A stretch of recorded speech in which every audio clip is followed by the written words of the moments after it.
When you think of Skyrim, what comes to mind? For some, it's Alduin, the World Eater, the bringer of end times, the firstborn dragon. To others, perhaps it's just the main quest as a whole. The Greybeards, Sovngarde, Delphine, Alduin's Wall, etc. And maybe, just maybe, a select few remember the memes. Jarl Balin and an arrow to the knee. Well, for me personally, when I think of the Elder Scrolls V Skyrim, the very first thing I picture is the war between the Stormcloaks and the Empire. To me, that is Skyrim. Sure, there are dragons and werewolves and giants and Nazim. Do you get to the Cloud District very often? Oh, what am I saying? Of course you don't. The fields in order.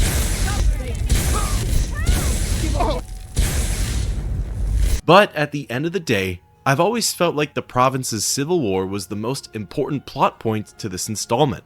In fact, dare I say that in most of the Elder Scrolls games, it's what goes on in the background that has a bigger influence on the universe than what's front and center.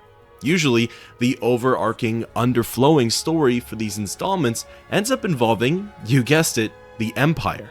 At the beginning of Skyrim, the province is in disarray due to the ongoing civil war. Depending on your actions at the end of Skyrim, when Alduin has been defeated, maybe the civil war is over and done with? Even if that is the case, the bigger overarching continent-wide war involving the Empire has yet to conclude. Listen, regardless of the Dragonborn's actions and choices, I think we can all agree that the events leading up to, during, and after the Civil War are some of the most crucial for the universe's lore. They help paint a picture for the 200-some-odd-year time gap between Oblivion and Skyrim. They also leave breadcrumbs and clues for where the story might go next in the Elder Scrolls VI and beyond, if Bethesda ever decides to release it, of course. So with all of that being said, in today's video, I wanted to go through Skyrim's Civil War questline. I'm going to be recounting the important events from the Great War and discussing the White Gold Concordat and its implications. Then, I'm going to talk about the big players in Skyrim Civil War, and I'll go a little bit into their backgrounds. Next, I'll play through both sides of the questline. Here, I'll compare and contrast each side's story, talk about my personal thoughts, go over any possible lore, and we'll listen to select dialogue. Then lastly, once the war is over and someone's declared victorious, I'll discuss which side was right, which side was wrong, the aftermath of the war, and what it could entail for the future of the Elder Scrolls. If that sounds interesting to you, then sit back, relax, and let's enjoy a tale from the Elder Scrolls V Skyrim. As per usual, the facts and information provided are brought to you by the game itself and the unofficial Elder Scrolls pages. First things first, how'd we get here? Why is there a conflict between Tamriel's empire and the Stormcloaks, Skyrim's rebel militia? Well, it all begins right after the events of Oblivion. Technically, the Great War is much later on in the Fourth Era, but the seeds of war were sown from the beginning. You see, the Oblivion crisis left many of the provinces in ruin. We only get to see the aftermath of it in Cyrodiil, but the others got hit pretty hard by the Daedric invasion too. With the ruling forces crippled in the Somerset Isles, there was vacancy within the province's government. This ended up making way for the Thalmor, the High Elf Mer supremacists. This faction, weighted in the dark, grew its influence and struck when the moment was right. Using their deep network, political influence, and superior magicka skills, they were able to take control of the Somerset Isles. Apparently, the Thalmor claimed themselves to be the province's saviors during the Oblivion crisis. With a deed such as that under their belt, who can deny them the right to rule the Isles? While it's mostly speculation, it's believed that this Altmer organization aims to retake control of the entire continent. This involves toppling the Third Empire and developing the Third Aldmeri Dominion. To what end? Well, that's the big mystery. No one knows what the ultimate goal is. There are plenty of fan theories out there, and a lot of them leak into potential Elder Scrolls VI territory. Before I get ahead of myself though, let's circle back to the Third Aldmeri Dominion. With the rise of the Thalmor in the Somerset Isles, or as it was later deemed, Alinor, the Altmer needed allies. If they were to fight a war with the Mede dynasty, the Third Empire's current rulers, they'd need the army to do so. Throughout history, the previous Aldmeri dominions consisted of three races: High Elves, Wood Elves, and Khajiit. Near year 30 of the Fourth Era, the Thalmor helped to stage a coup in Valenwood. This coup would end up overthrowing the province's government, and from there, the High Elves took control of the Bosmer's homeland. It would take until year 100 of the Fourth Era for the Empire to hear from the Aldmeri Dominion. However, this news breakthrough wouldn't be very positive. The Thalmor had lied to the Khajiit and manipulated them into joining the war. The catfolk of Tamriel are extremely superstitious when it comes to celestial events. The High Elves knew of this and decided to use a recent phenomenon to their advantage. The moons, Massor and Secunda, disappeared for 2 whole years. However, in year 100 of the Fourth Era, the moons would end up returning to the night sky. Of course, the Thalmor took credit for their reappearance. Whether it was true or not, it wouldn't end up mattering. The Khajiit deemed the Dominion their saviors and pledged themselves to the Altmer. With that, the Third Aldmeri Dominion would rise, and in a few more decades, the battle for Tamriel would begin. In the year 171, with the Dominion at its strongest and the Empire at its weakest, the Thalmor sent a representative to Titus Mede II. The Dominion's demands were quite hefty. They wanted Hammerfell, they wanted tribute, the Blades had to go, and arguably the most important point for this story is that they wanted to ban the worship of Talos. There's plenty of speculation on why the Dominion would have demanded that. The 2 prevailing theories are that 1, they see him as an affront to the Divines. To hear that a mere man ascended to godhood when the elves themselves are considered the closest creation to the Divines, this was considered to be one of the biggest insults to the Altmer. Then, theory number 2 is that the Thalmor knew that banning the worship of Talos would send waves across the race of man. Talos is an essential figure to not only the Empire, but to the Nords of Skyrim. Tiber Septim's journey through life involved undergoing many Nordic traditions in the northern province. To make his divinity null and void would be a slap to the face for the Nords, and trust me, they are an incredibly proud people. In any case, back to the lore, Titus Mede II rejected the Dominion's demands. This was not seen as a popular decision, as most of his advisors knew what the Thalmor were capable of. Well, in response to this rejection, the Dominion agent revealed a cart full of heads belonging to the Empire's Blades. These were all of the known agents who had postings in the Somerset Isles. This exchange is what marked the official start of the Great War. Very quickly, the Dominion launched their attack on Cyrodiil. After all, Valenwood and elsewhere are neighboring provinces to the Empire's capital. One force was led by Lord Narfin. He attacked through elsewhere and approached the Imperial City from the southwest. The other force was led by Lady Aranelia. She led her people through Valenwood and attacked from the west. It took a few years, but the Dominion had finally surrounded the Imperial City. After a last stand type of battle, with the support of Skyrim's troops and the sacrifice of an entire legion, Titus Mede II was able to escape the capital. He made way for Skyrim, but of course, this meant that the capital had fallen into the Dominion's hands. Fortunately for the Empire, they had a few golden geese on their side. Seems like they always do. It took a whole year of recuperating their forces, but the collective efforts from the armies of Hammerfell, Skyrim, and Cyrodiil were able to foil Lady Aranelia's war plans in the homeland of the Redguards. Furthermore, Titus Mede II was able to return to the war effort and managed to sweep through Cyrodiil. Dividing his forces into 3 units, what remained of the Empire attacked the Imperial City from the west, south, and north. Within days, Titus had captured Lord Narfin, and the capital was taken back by the Third Empire. The Aldmeri commander was hung for 33 days until he died, and any remaining Dominion forces in Cyrodiil were either crushed or rerouted. Even with this major victory though, both the Empire and the Thalmor had suffered catastrophic losses. Neither side could maintain the war effort, but the Empire especially could not continue fighting. So this is what spawned the White Gold Concordat, the peace treaty that ended the Great War. In truth, the terms of the Concordat aren't all that different from the first ultimatum that the Thalmor had given Titus. The Emperor still had to surrender the southern lands of Hammerfell, and the worship of Talos would ultimately get banned. The latter ends up setting up the grounds for Skyrim's civil war. With the Great War taken care of, let's delve into Skyrim's war between the Empire and the Stormcloaks. You see, Cyrodiil's greatest allies during the conflict with the Thalmor were Hammerfell and Skyrim. It's largely because of the Nords and Redguards that Titus Mede could take back the Imperial City. However, signing the White Gold Concordat would end up feeling like a slap to the face for the Empire's last allies. Hammerfell gets served up to the enemy, and Nordic culture gets suppressed. Many of the Legion's soldiers are Nords, and when there was nowhere else to go, Titus Mede II took refuge in Skyrim. To many of the northern folk, it felt like the Emperor owed them a great deal of gratitude.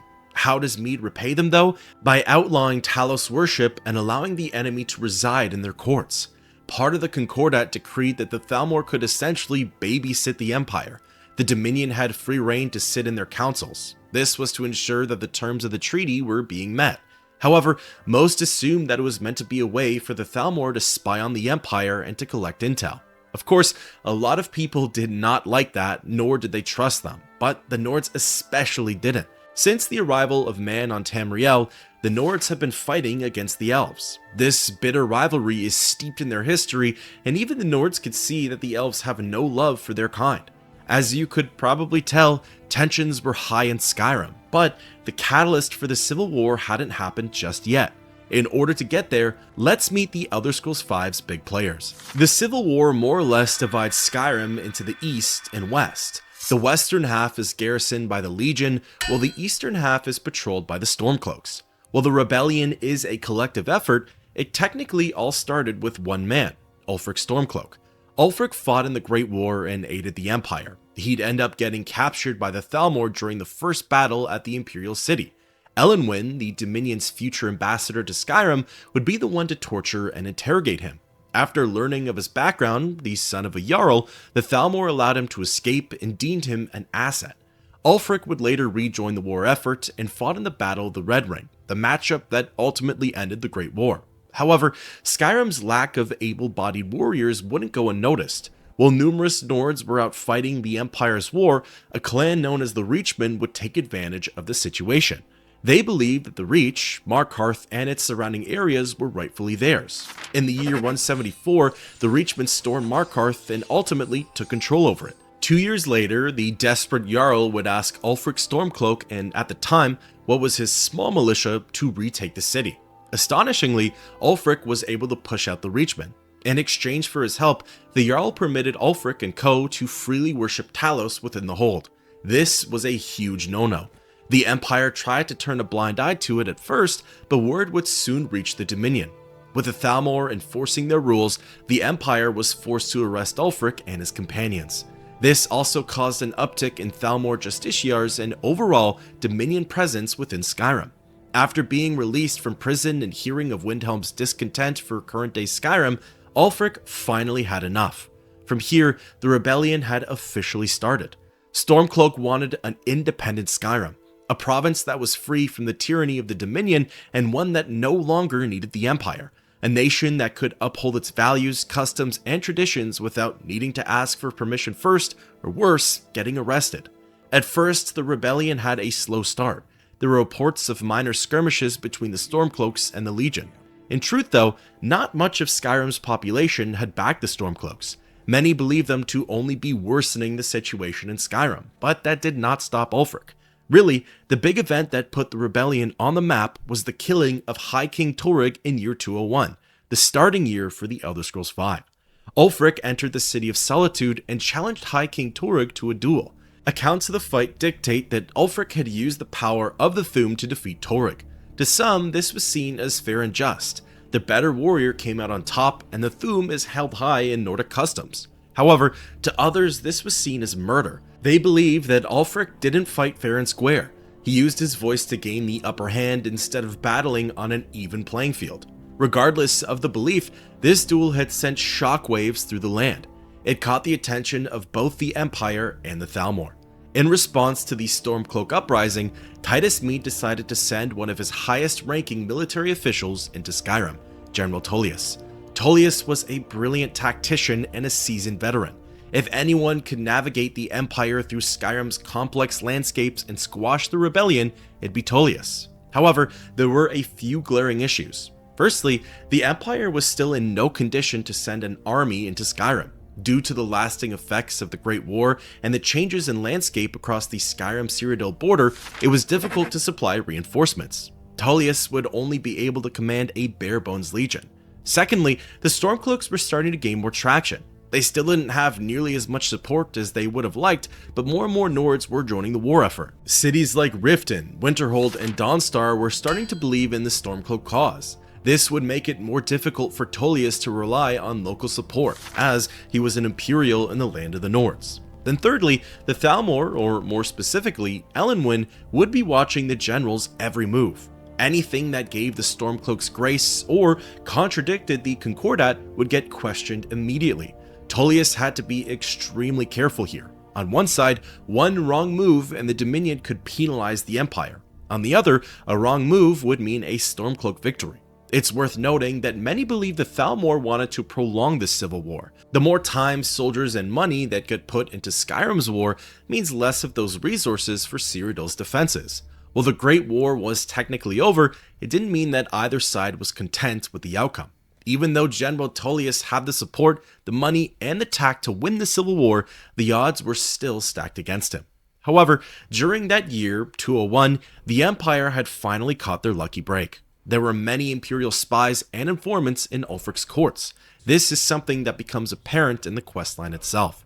Stormcloak and a small band of militia were traveling through the Eastmarch countryside. While passing through the settlement Darkwater Crossing, Tullius and his units managed to ambush them. Realizing that they were severely outmatched, the Stormcloaks surrendered and all of them were taken as prisoners. While the initial plan was to bring Ulfric's Stormcloak back to Cyrodiil, Tullius wanted the rebellion quelled as soon as possible. Where did they bring him to instead, you may ask? Well, the Empire brought that small band of Stormcloaks, a horse thief, and the last Dragonborn to Helgen. This is what officially kicks off the Elder Scrolls V Skyrim. It's also where the start of the Civil War questline begins. The very first scene the player sees is what's arguably the climax of Skyrim's Civil War. As far as everyone else believes, this is it for the Stormcloaks. Ulfric Stormcloak, the son of Skyrim and the murderer of High King Torygg, has been captured and is set for execution. Admittedly, the Dragonborn doesn't get the best introduction to the Empire here. To me, I've always felt like Bethesda set up Tullius and the Legionnaires to feel like the antagonists here. They're obviously your captors, they're aggressive towards the player, and they avoid due process by just sending the Dragonborn to their death. Meanwhile, the Stormcloaks can be seen as your unexpected allies. They talk to the Dragonborn, they try to comfort you and Lokir of Rorikstead, and when the moon sugar hits the skooma pipe, they're the ones who guide you to safety. I think at first glance, it feels easier to fall in with the Stormcloaks than it does with the Empire. The rebels left a more welcoming and inviting impression, while the Empire seemingly did the exact opposite. When I first played the game, that's 100% how I felt. More often than not, on almost every single playthrough, I'd travel with Ralof over Hadvar, and when push came to shove, I'd be showing up at Windhelm to enlist. However, I'd argue that perspective starts to change come the keep portion of Helgen. The crawl through the dungeon is largely the same no matter who you decide to accompany. The enemies you encounter will either be rebels or legionnaires. The kicker though is that the general mindset and outlook changes depending on who you're following. For example, Hadvar, the Legionnaire, leans more towards reason and logic. He's about the only Legionnaire who showed mercy and vied for due process. While traveling through the keep, he's insistent on trying to reason with the Stormcloaks. He realizes that everyone's life is in danger, and only by banding together do they stand a chance against Alduin's attack. Unfortunately, none of the Stormcloaks bite on the proposal, and the rest of the dungeon is just bloodshed. Now, as for the Stormcloaks, Ralof never even bothers to use logic and reasoning. He swings his axe first and asks questions later. Sure, you could argue that since the rebels were the prisoners here, it's not on them to make amends with the Legion. However, as we'll come to see, time and time again, it's evident that the Stormcloaks would rather settle their disputes via violence than diplomacy. The run through Helgen is the first peer behind that curtain. At the end of the day, these mentalities stem back to their respective leaders. You have Tullius, a man whose career is based off of honor, duty, and integrity. Then you have Ulfric, the Nord whose back is against a wall and is quickly running out of options. These are reflected in their military styles and wartime decisions. Although, as time goes on, we will get to see that both sides tend to exhibit the two behaviors in their own kind of way.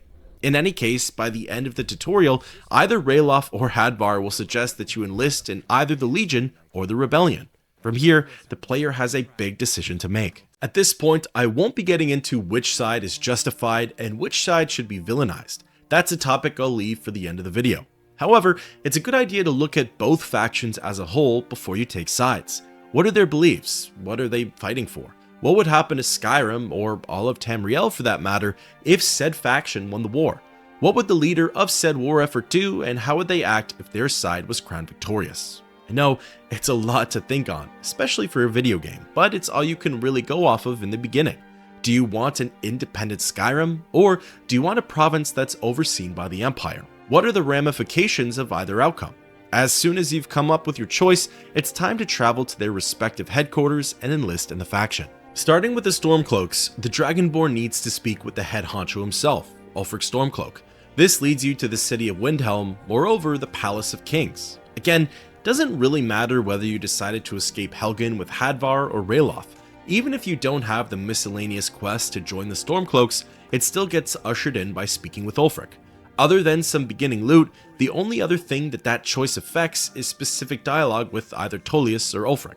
For example, because this character that I'm currently playing as escaped with Ralof, I can pull that card in my conversation with Stormcloak. I wouldn't necessarily say it gives the Dragonborn a leg up or anything of the sorts, but lore-wise, it's a nice tie-in with the player's choice of faction. In terms of enlisting, Ulfric doesn't need much convincing. In fact, he'd be dim not to take just about every able-bodied warrior who wants to join the war effort. But the player simply having been at Helgen is seemingly enough for Ulfric. With that being said though, there is one small trial, and it involves making sure that the player is actually a capable warrior.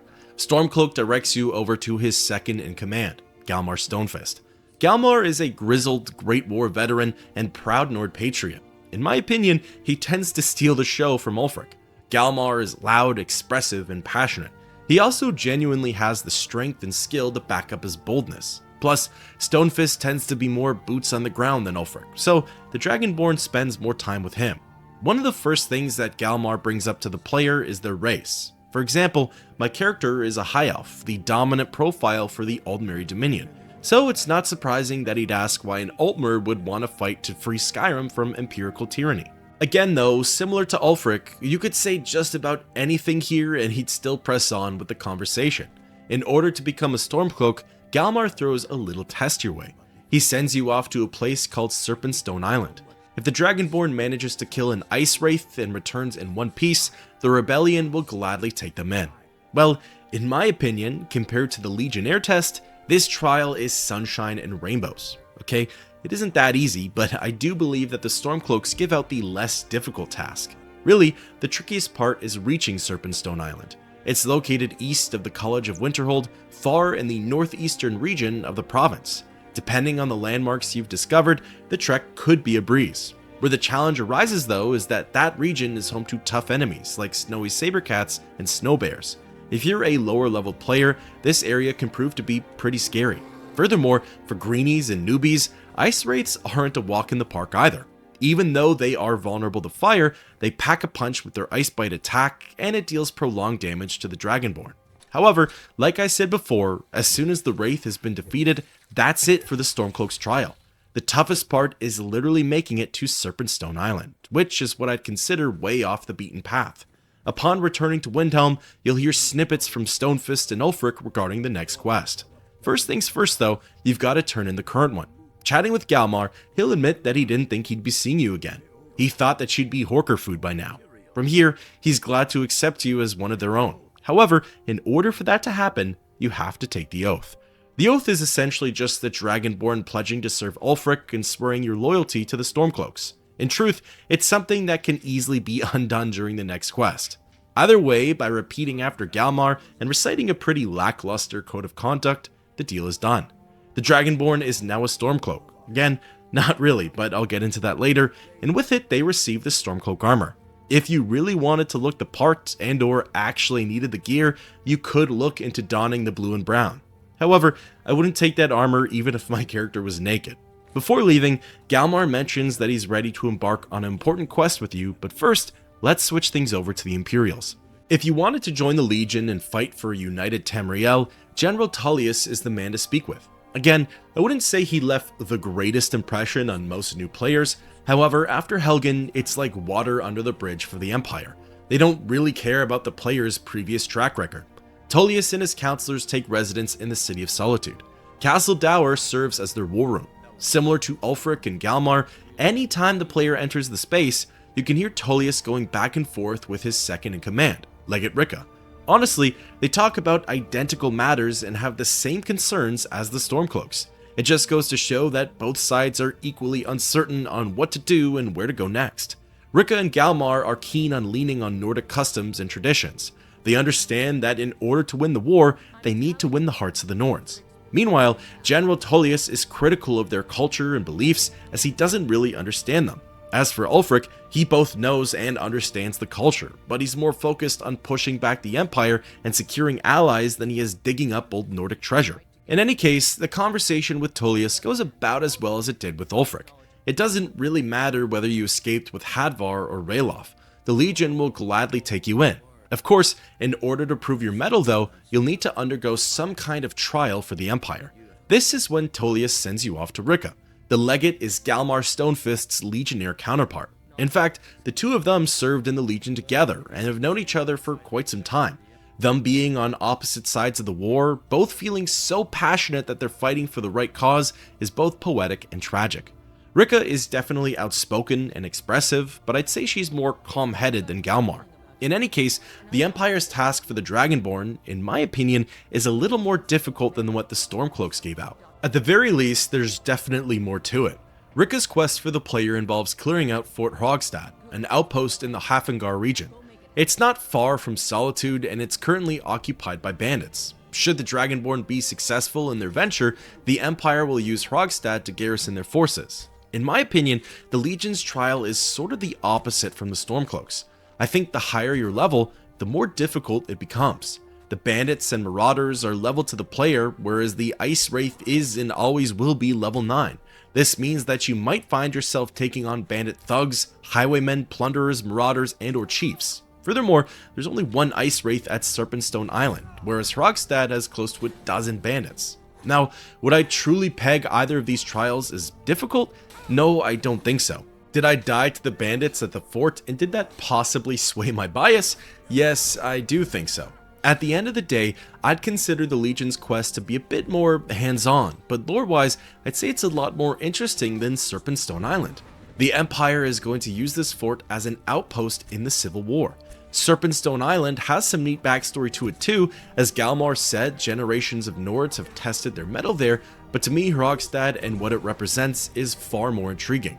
Plus, it actually has loot for the player, whereas the Serpentstone did not, so that's a bonus checkmark. Either way, I'm not here to judge the faction's trials, not fully anyway. When all of the bandits have been cleared, the player is free to return to Castle Dour. Interestingly, Ricca and Tullius are having the same conversation that Ulfric and Galmar had. It's regarding the next quest in the storyline. Chatting with the Legate, she congratulates the player on their success and says that the Legion will be occupying the fort ASAP. Before heading any further, she suggests that the Dragonborn takes the Legion's oath and becomes an official member. Switching over to Tullius, again, the player recites a glorified Boy Scout code of conduct. Admittedly, it is a little cooler than the Stormcloak's oath. I know, it's practically the same thing, but knowing that this oath has been around for longer and has way more history to it, I find that to be pretty neat. In any case, this is what swears the Dragonborn into the Legion, even though you can technically still go back on it. As for the Legion's armor, well, this detail is certainly more appreciated. Barend is the local smith. The gear comes from him. Due to the Empire actually having money and influence, you get to select what kind of armor you'd like. Light, medium, or heavy. These options actually accommodate the different playstyles and classes. It's a nice little touch and immersion-wise makes sense. The Legion has more financing than the Stormcloaks. The rebels can only offer you so much as they don't have much, but the Empire being more privileged and having deeper pockets, they can afford to splurge on their soldiers. With the introductions to both sides taken care of, now we can get into the next quest, the Jagged Crown. The Jagged Crown is quite the page turner. As mentioned previously, it's what both the Imperials and the Stormcloaks are currently arguing about. Legate Ricca and Galmar Stonefist believe it's in their faction's best interest to find this artifact first. However, both Ulfric and Tullius doubt the crown's alleged whereabouts. The former doesn't want to waste very limited manpower chasing after legends, while the latter doesn't understand its importance. Chatting with both Ricca and Galmar, they explain that the crown is symbolic to the High King of Skyrim. It was worn by Skyrim's rulers since the First Era, possibly even before the reign of King Harald, and is constructed from the bones and teeth of ancient dragons. The crown was thought to be lost with its last wearer, King Borgus. However, Galmar Stonefist was able to learn valuable information on the piece.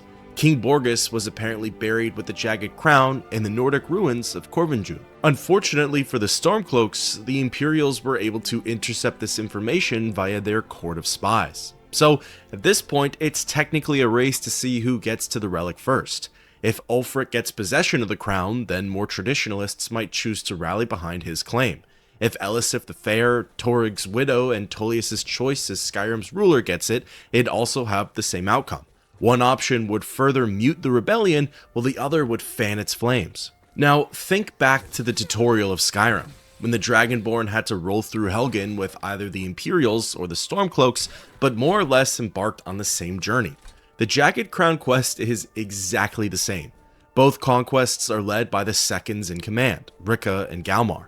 The leaders meet with their small platoons just outside of Corvinjun. Corvinjun is kind of in the middle of nowhere. It's not close to any of the major cities or the respective hold settlements. As soon as the player shows up, the secondaries have a little chat with the Dragonborn and the other soldiers. A scout comes running in and informs them both that the other faction has already begun their search. Both leaders see it as a minor setback, but decide to use the element of surprise to their advantage. From here, the dialogue coming from either secondary can pretty much be imposed onto the other. Legate Rikka and Galmar Stonefist's discourse are almost word for word identical. They talk about how even though their soldiers may know the person who's on the other end of their sword, they're still the enemy and will kill them without hesitation. Whilst in the crypt, they make the same remarks regarding the other side's presence, their military tactics, and the resident Draugr. Is this quest/crawl difficult? Honestly, no. The fact that there could be upwards of 3 Imperials or 3 Stormcloaks rolling through there with you is pretty comforting.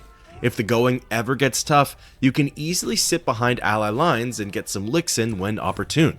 Even when it comes time to face the Draugr, the fighting is still relatively tame. If anything, they're arguably easier to tackle than alive opponents.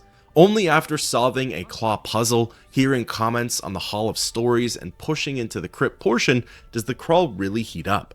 This area isn't that vast and there's not much to it, except for the Draugr boss fight. At the center of the room, the player will see a zombified Nord slumped over in their throne. The battle begins as soon as the Dragonborn attacks the undead. This boss level Draugr will be leveled to the player, and its 2 bodyguards are also in tune with the player's stats. For both of my playthroughs, I ended up facing a Draugr Deathlord, White, and Scourge. Not the easiest matchups, especially if you were to fight them alone. Luckily, the player should still have some help from the Imperials and or Stormcloaks. However, with that being said, by this point in the crawl, some of your companions might have already started to drop dead. This fight ended up wiping out all of the Stormcloaks, barring Galmar. Because I did the Imperial run second, I played around less, got the job done faster, and in turn, saved more of my comrades. Once all is said and done, the boss level Draugr will have the Jagged Crown in their inventory. Unfortunately, there isn't much dialogue that wraps up this portion of the quest. Both Rikka and Galmar will tell the player to head for their respective leaders right away. A pat on the back or some words of affirmation would have been nice, but hey, we'll save it for the future battles. Now, where this gets interesting is that if you really wanted to switch sides, maybe Galmar creeped you out, or Rikka was kinda cringe, you still have time to jump ship. Even though you swore an oath, one that was apparently as good as the Walmart meeting chant, and technically failed the miscellaneous quest, either faction will still take you in. By delivering the crown to either Ulfric or Tullius, regardless of who you were just fighting with, they'll accept you into their ranks, even though you did just kill about 24 of their men. Otherwise, if you're content with your decision, this is it. There's no going back, and whoever ends up with a Jagged Crown becomes your assigned faction. Damn him. That old bear was right. Did you run into any trouble? Yes. Well, I didn't respond as quickly to the legate's suggestion as perhaps I should have. Damn it. What were they doing there? Imperial spies are everywhere, never forget that. Now then, I need someone I can trust to deliver a message of great import to Jarl Balgruf of Whiterun. I have a message I need delivered to the Jarl of Whiterun. Deliver this axe to Balgruf the Greater. We have it on good authority that Ulfric has raised enough men to attack the city of Whiterun. The Jarl, however, refuses the Legion's support. Yes, an axe. How long have you been in Skyrim? Give the man my axe. This missive should convince him. Be aware, soldier. These documents contain sensitive intelligence for the Jarl's eyes only. If he keeps it, I will bide my time. If he returns it to you, it means war. At this point in the Civil War questline, I'd say things start to heat up. The introductions have come and gone. The Dragonborn is now loyal to one side only, and coming up are battles that will change the landscape of Skyrim as well as Tamriel forever. So, the player has officially received their next set of orders from both sides of the war. General Tullius and Ulfric Stormcloak want to gain control of the province's center, Whiterun. In order for either side to get their wish though, they need to go through Jarl Balgruuf. As of this moment, the Jarl hasn't played favorites or taken sides yet. However, I'd argue that Ulfric's message is forcing Balgruuf's hand. It serves as an ultimatum: join the Stormcloak Rebellion or get targeted next. Meanwhile, Tullius's message more so comes from a place of support. Since the Imperials know that the rebels are 50-50 on invading Whiterun, the Empire wants to make sure that they get pushed back at all costs. Honestly, taking a step back, I think it paints the Stormcloaks in a bad light. It comes off as though they're warmongering barbarians. They have this "if you're not with us, then you're against us" mentality. The rebels are willing to attack their own kinsmen if only to gain strategical footing in the war. Meanwhile, the Empire comes off as the savior here. They have no intention of micromanaging the hold. They simply want to push back their enemy and are willing to supply Whiterun with the reinforcements to do so. Now, in the Stormcloak's defense, they are right on one thing. Now is not the time to sit on the fence. With the province in disarray, it does no one any good to just sit idle. The Nords should be taking sides in some capacity, as otherwise you'll have to make difficult decisions, not unlike this one. Did he now? The man is persistent, I'll give him that. I suppose it's time I give him an answer. No doubt requesting to garrison his men in my castle. How many times must I deny him? Well, out with it! I see. Give the papers to my steward.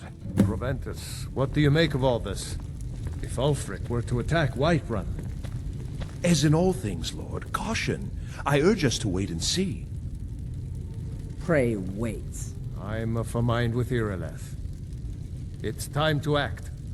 You plan to march on Windhelm? I'm not a fool, Proventus. I mean it's time to challenge Ulfric to face me as a man. Or march his Stormcloaks up to the gates.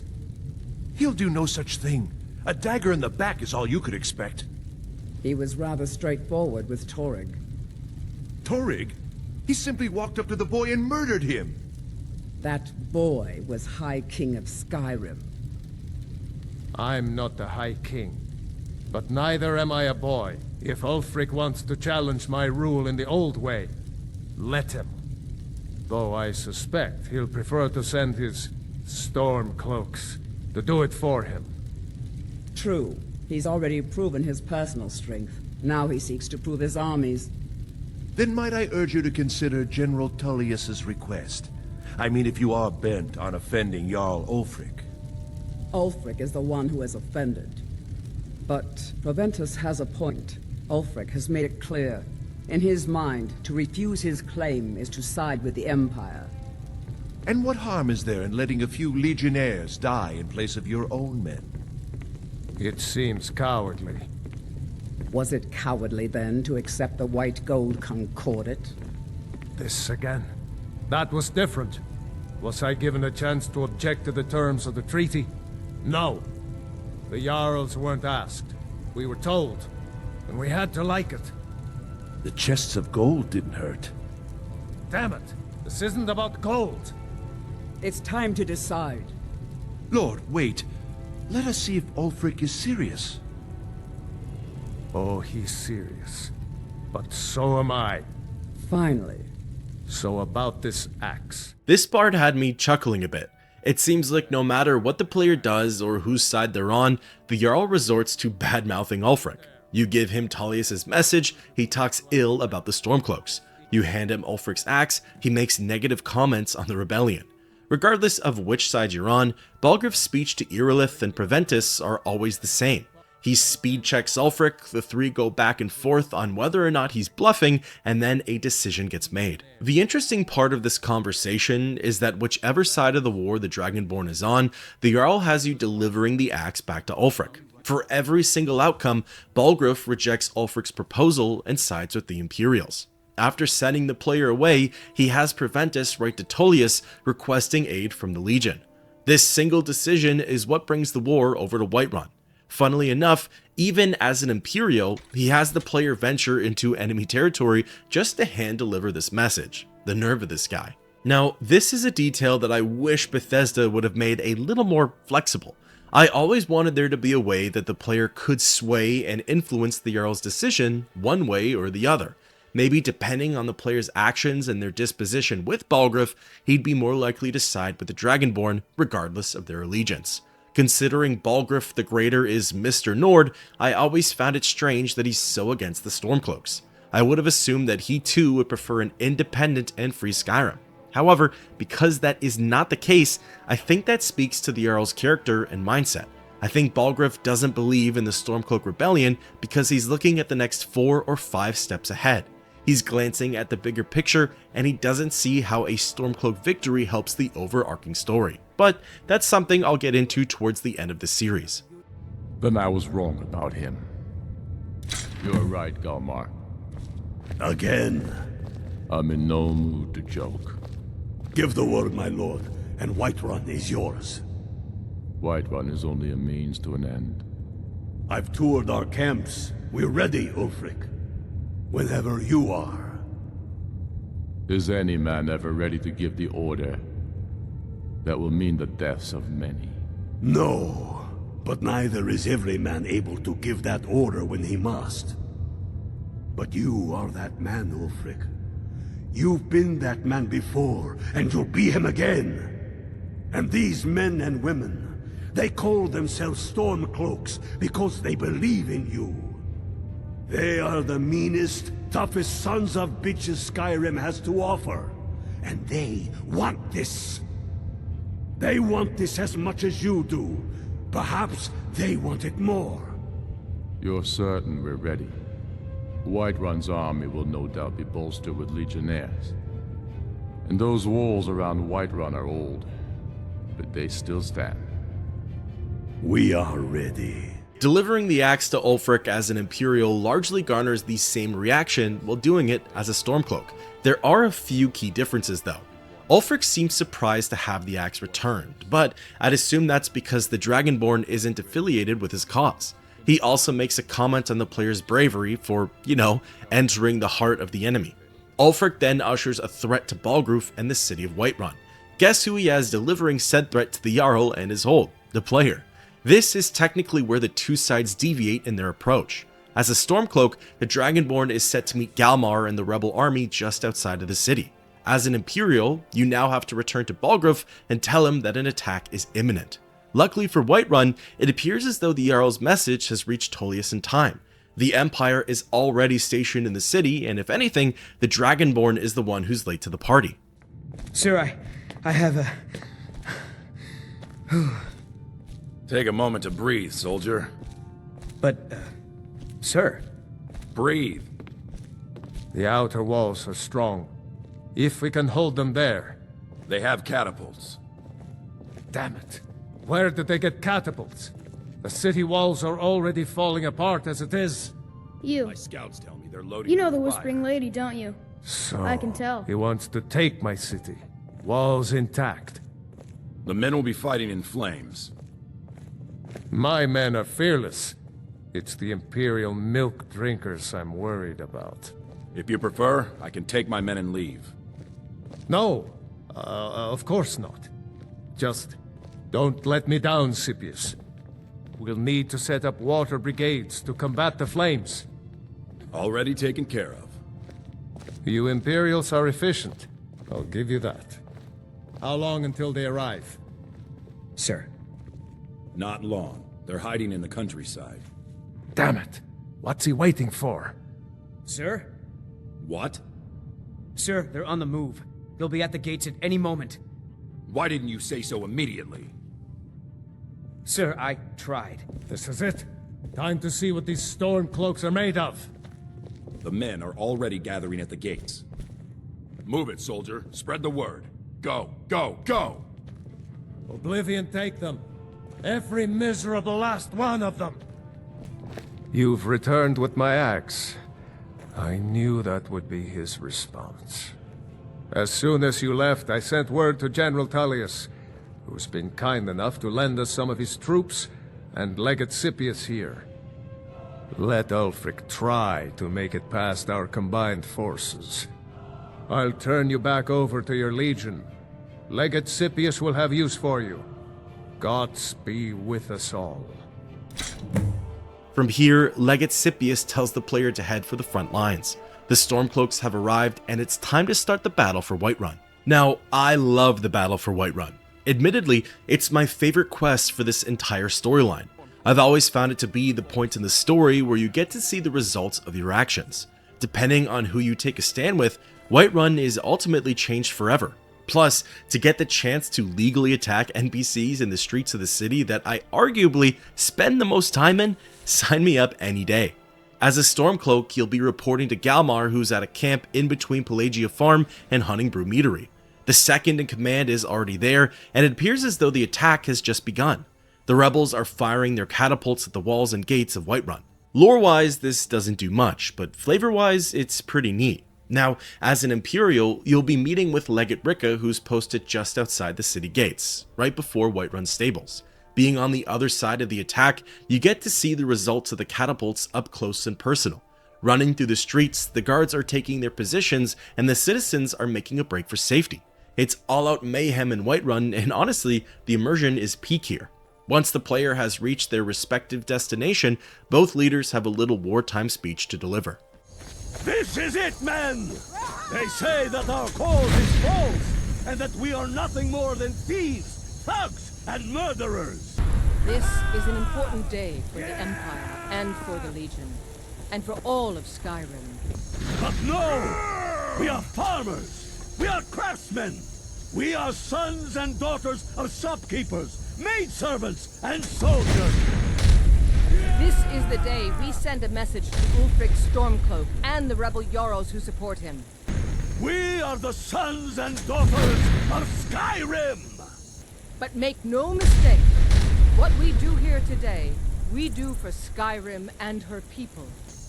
And we have come this far because our cause is true, because we fight as one, and because our hearts are bursting with anger! By cutting us the seas of this rebellion, we will make this country whole again. What we do here today, we do for our country, for all the true Nords of Skyrim. Ready now! Everyone with me! For the Empire! For the Legion! Everyone on me! Let's show these Imperial milk drinkers what true Nords look like! From here, the Battle for Whiterun officially begins. Now, maybe I'm a little biased, seeing as how I've done the Stormcloak questline more than the Imperials, but attacking the city is a lot more fun than defending it. It's not even due to principles, it literally comes down to the design for both quests. The Stormcloaks embark on a thrilling and action-packed adventure. They fight tooth and nail to slowly advance through the city. Meanwhile, the Imperial counterpart has the player sitting outside the city gates. Your goal is to stop the rebels from advancing and to, well, kill an army's worth of Stormcloaks. Every soldier defeated results in an updated head count. The objective is to hit 0% on remaining attackers. I will say, in its own way, it is pretty neat. When you think about it, the Legion is literally able to hold the rebels outside the city gates. It shows just how powerful and mighty the Empire is, even with a bare-bones army. Ulfric's men were never able to breach Whiterun's walls. Maybe you can chalk it up to the Legion being superior. Now, on the other hand, that whole script can be flipped for the Stormcloak crawl. After opening the drawbridge and gaining entrance to the city, the fight continues through the streets of Whiterun. City guard and legionnaires alike fall to the Stormcloak's swords and axes. The Dragonborn, Galmar, and co. push past barricades, advance through the districts, and press the attack. Maybe you'd consider it lame and redundant, but I almost think that the Imperial quest should have had the fighting start in the city. You'd essentially have the reverse of the Stormcloak mission. The Dragonborn, Scipius, and Ricca push back the Stormcloaks at Dragon's Reach, defeat the rebels within the city walls, and then kill off the stragglers outside the gates.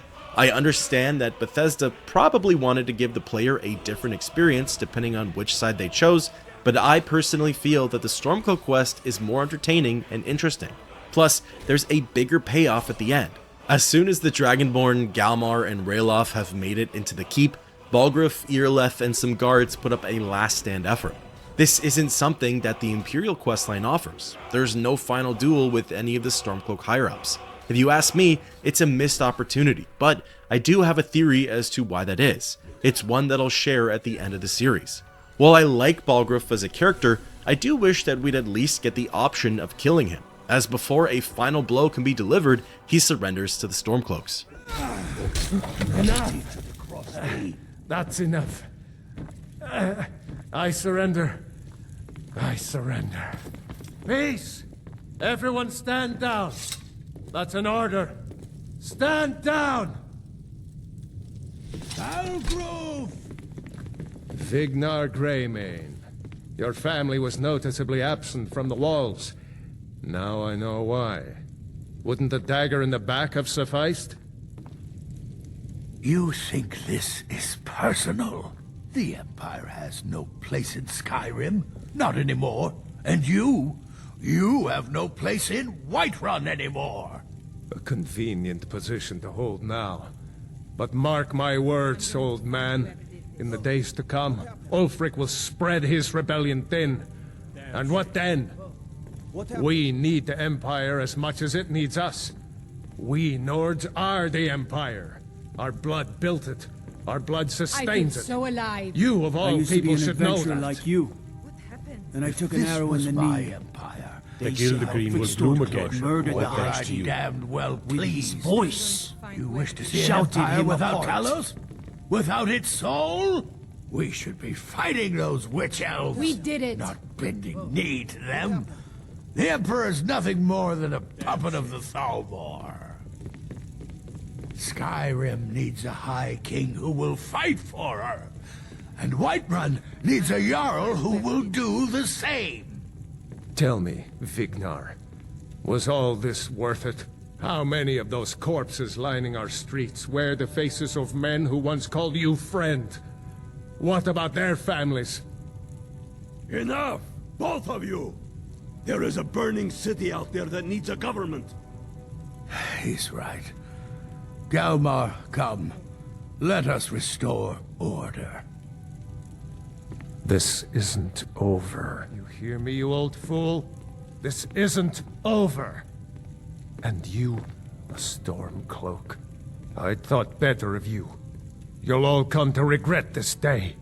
With this outcome, the Stormcloaks winning the battle, Balgruuf the Greater, Irileth, and a few other NPCs get exiled from the hold. They actually make way for the Blue Palace in Solitude, where hopefully the Empire can make amends and look after them.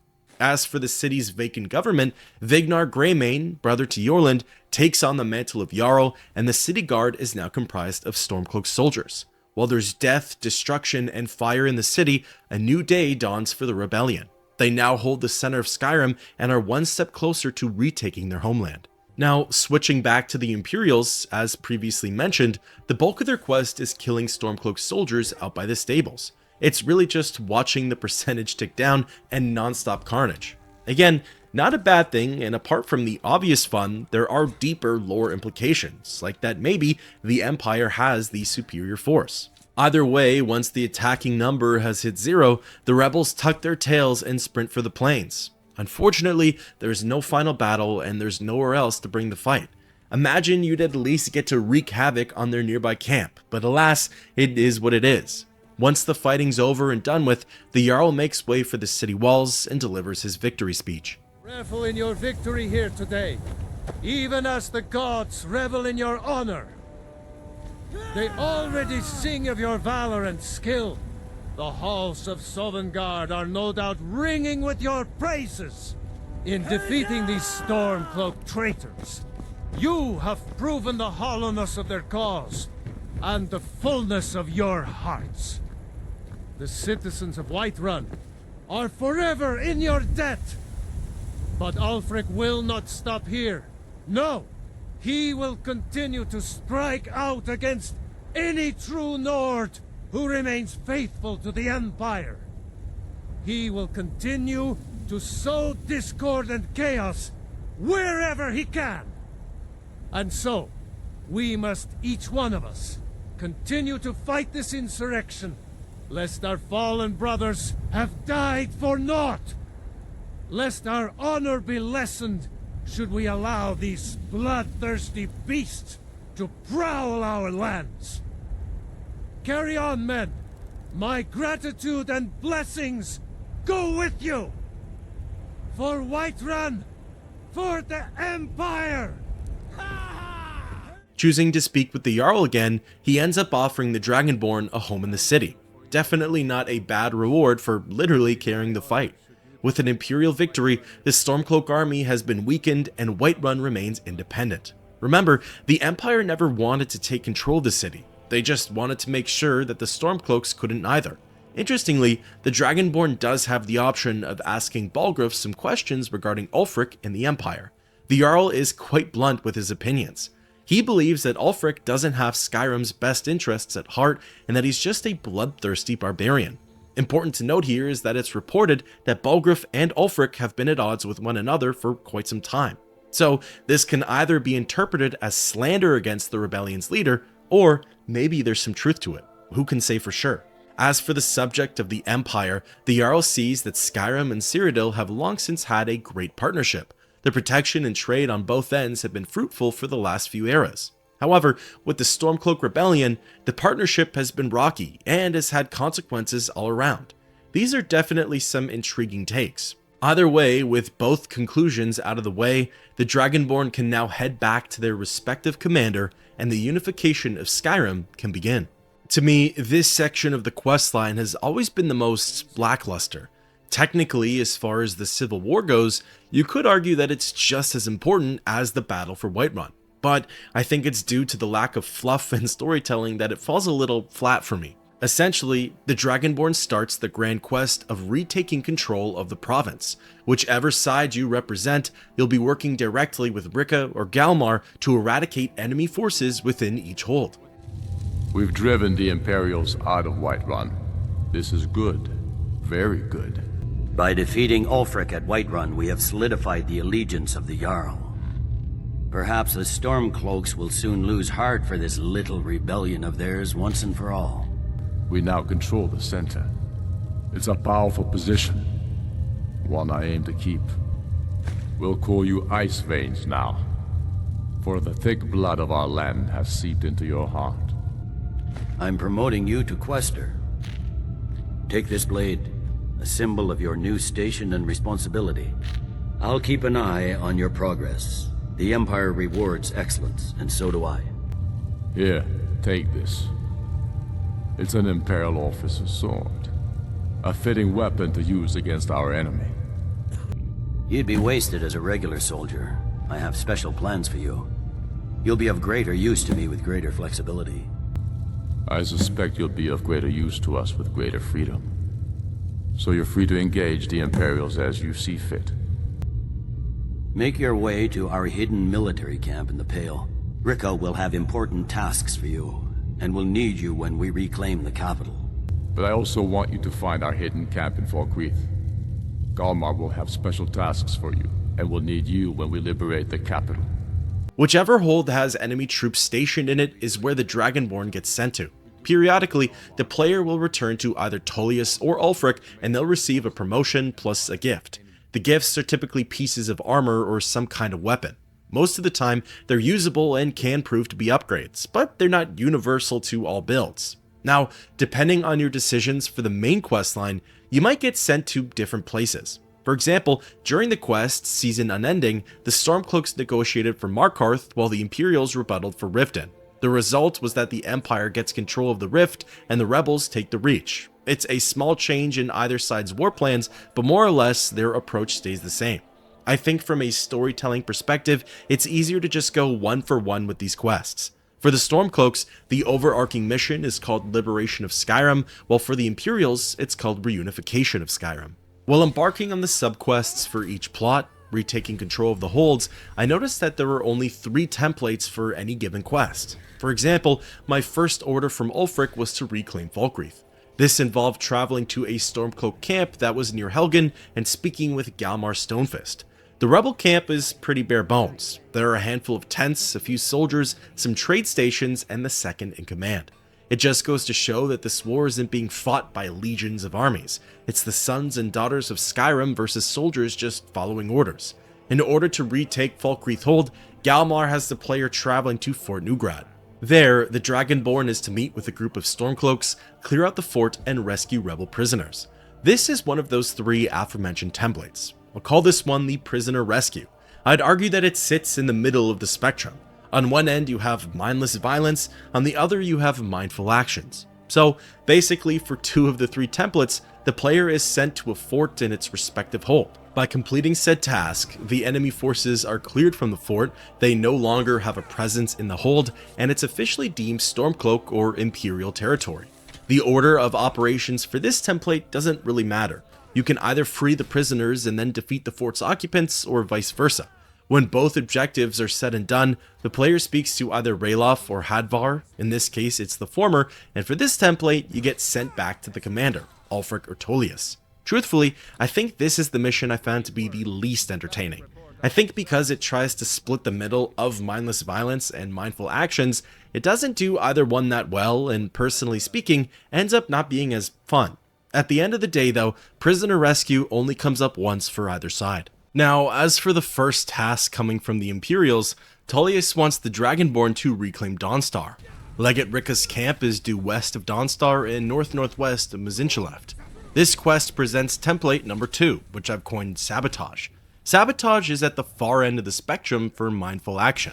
There's not a lot of violence, but the gameplay still captures your attention. The secondary wants the player to intercept enemy messages. Once the Empire has the information in their hands, they can create forgeries, manipulate Stormcloak intel, and deliver it back to the rebels. It's quite the devious but fun plan. Ricka tells the Dragonborn that the Stormcloak courier frequents Nightgate Inn, which is still in the Pale, or Candlehearth Hall, which is directly in Windhelm. The courier essentially spends his time running back and forth between the taverns. Due to timing and in-game passage of time, it's not easy to track him down in the wild. However, by simply staying put at one of the inns and having a persuasive chat with the publican, you'll catch up to them soon enough. Confronting the messenger always results in bloodshed. I never tried to pickpocket the intel, there's a good chance that would have also worked, but there aren't any consequences to killing the courier. The enemy's documents, in this case the Stormcloaks, unfortunately can't be read. However, the Legate takes care of that when they're handed over to her. Regardless of the faction, the secondary will always be surprised by how much the other side knows of their war plans. Again, there are spies in every single court. The secondary will then take note of the nearby fort that's in need of reinforcements. Unsurprisingly, this will be the target for the faction's next attack. After making the necessary adjustments to the documents, the player will then be sent off to an enemy commander. The commander will be in the capital of the hold that you're trying to take over. In this case, it's Frokmar Bannertorn, and he can be found in the White Hall. At first, the commander will be highly suspicious of the Dragonborn. Why is this random person delivering important Stormcloak documents? However, the Dragonborn plays it cool, lies, and says that it's easier to move around while unmarked. The commander buys it, believes that the altered documents are accurate, and even gives the player beer money. What a performance. This puts an end to the first Sabotage quest, and from here it's back over to the Stormcloaks. Reporting to Ulfric, he praises the Dragonborn's actions, further promotes you, and hands over another reward. On top of the weapons and armor, Stormcloak also offers you a home in Windhelm, similar to how Balgruuf did at the end of Battle for Whiterun. As for what's next, the rebel leader sends the player to Hjalmarch. The next target is Morthal. Galmar is already stationed at one of the local camps. It's actually pretty close to the Imperial camp in the Pale, being directly west of Mazincheleft. As for this quest, it's actually the second and final showing of the Sabotage template. This time, the script is flipped and it's the Stormcloaks who want to give false information to the Empire. The layout is pretty much the exact same. The aim is to intercept the Imperial courier who frequents 2 taverns, one in Rorikstead and one in Dragonbridge. I think this template is my favorite. It's the most diverse of the 3, and it explores the different strategies in games of war. Choosing to stake out Dragonbridge, I pressed the barkeep and waited around for a bit. Before long, the messenger would enter the settlement's vicinity and I could confront him out in the wild. All it takes is a threat and a swift arrow to retrieve the documents. When ready, the Dragonborn returns to Galmar, he makes his comments and amendments to the intel, calls out Fort Snowhawk as the base that needs reinforcements, and then it's off to the Imperial commander. Legate Taurinus Dulius is held up in Morthal's guard barracks. As an aside, the commander's greeting line is quite interesting, and I think it's one to make note of. What the rebels like to forget is that the Empire's what's keeping the Dominion out of Skyrim. Again, something to think on for later in the series. In any case, the discourse with the Legate is the exact same as it was with Bannertorn. He doesn't trust the player lies, he believes the false information, and buys the Dragonborn a beer. All in a day's work. With that, the Sabotage missions, or more specifically, a False Front quests, are all wrapped up. Now comes the aftermath. Switching back to the Imperials, the Dragonborn reports back to Legate Ricca at the Imperial camp. It's now time to take the Pale. The weakened and vulnerable outpost, Fort Dunstad, is the prize. This quest is what brings on the third and final template, Annihilation. Annihilation sits at the other end of the spectrum, mindless violence. As soon as the player gets within striking distance of the fort, the Imperials launch their assault. All you have to do is defeat enough Stormcloak soldiers. The percentage tracker is back, and the aim is to hit 0. Essentially, you just keep killing rebels until the game says to stop. You don't have to enter the fort, you don't have to talk to anyone, you just fight. The Stormcloaks spawn in out of nowhere and offer a seemingly endless supply of meat. The Imperials fight by your side, and their numbers never quite seem to dwindle either. Honestly, I use this as an opportunity to farm steel arrows. The bodies of the fallen despawn pretty quickly, but if you can get to them in time, you'll have yourself a bountiful restock on arrows. 10 here, 15 there, it's quite fruitful. As soon as the percentage hits 0 on this one, the quest is complete, the Legion has taken the Pale, and the game directs you back to Tullius. At this point, having gone over the 3 different questing templates, I'm sure you get the idea of what the rest of the missions are going to look like. Flipping back to the Stormcloaks, there's an Annihilation quest for Fort Snowhawk. Snowhawk is located west of Morthal. By sacking the outpost and killing enough Imperials, the Stormcloaks can claim Hjalmarch and are one step closer to victory. Switching back to the Imperials, they undergo their one and only prisoner rescue. Reporting to Tullius, he talks about how claiming the Pale for the Empire opens up another port and puts the Imperials within striking distance of Ulfric. He promotes the Dragonborn, gives you a reward, and sends the player off to Winterhold. The Imperial camp is located in between Dawnstar and Frostflow Lighthouse. Speaking with Legate Ricca, she recites the same dialogue that Galmar had for the player and sends you off to Fort Castav. Here, you're working with Hadvar and a small group of legionnaires to clear the fort and rescue all the prisoners.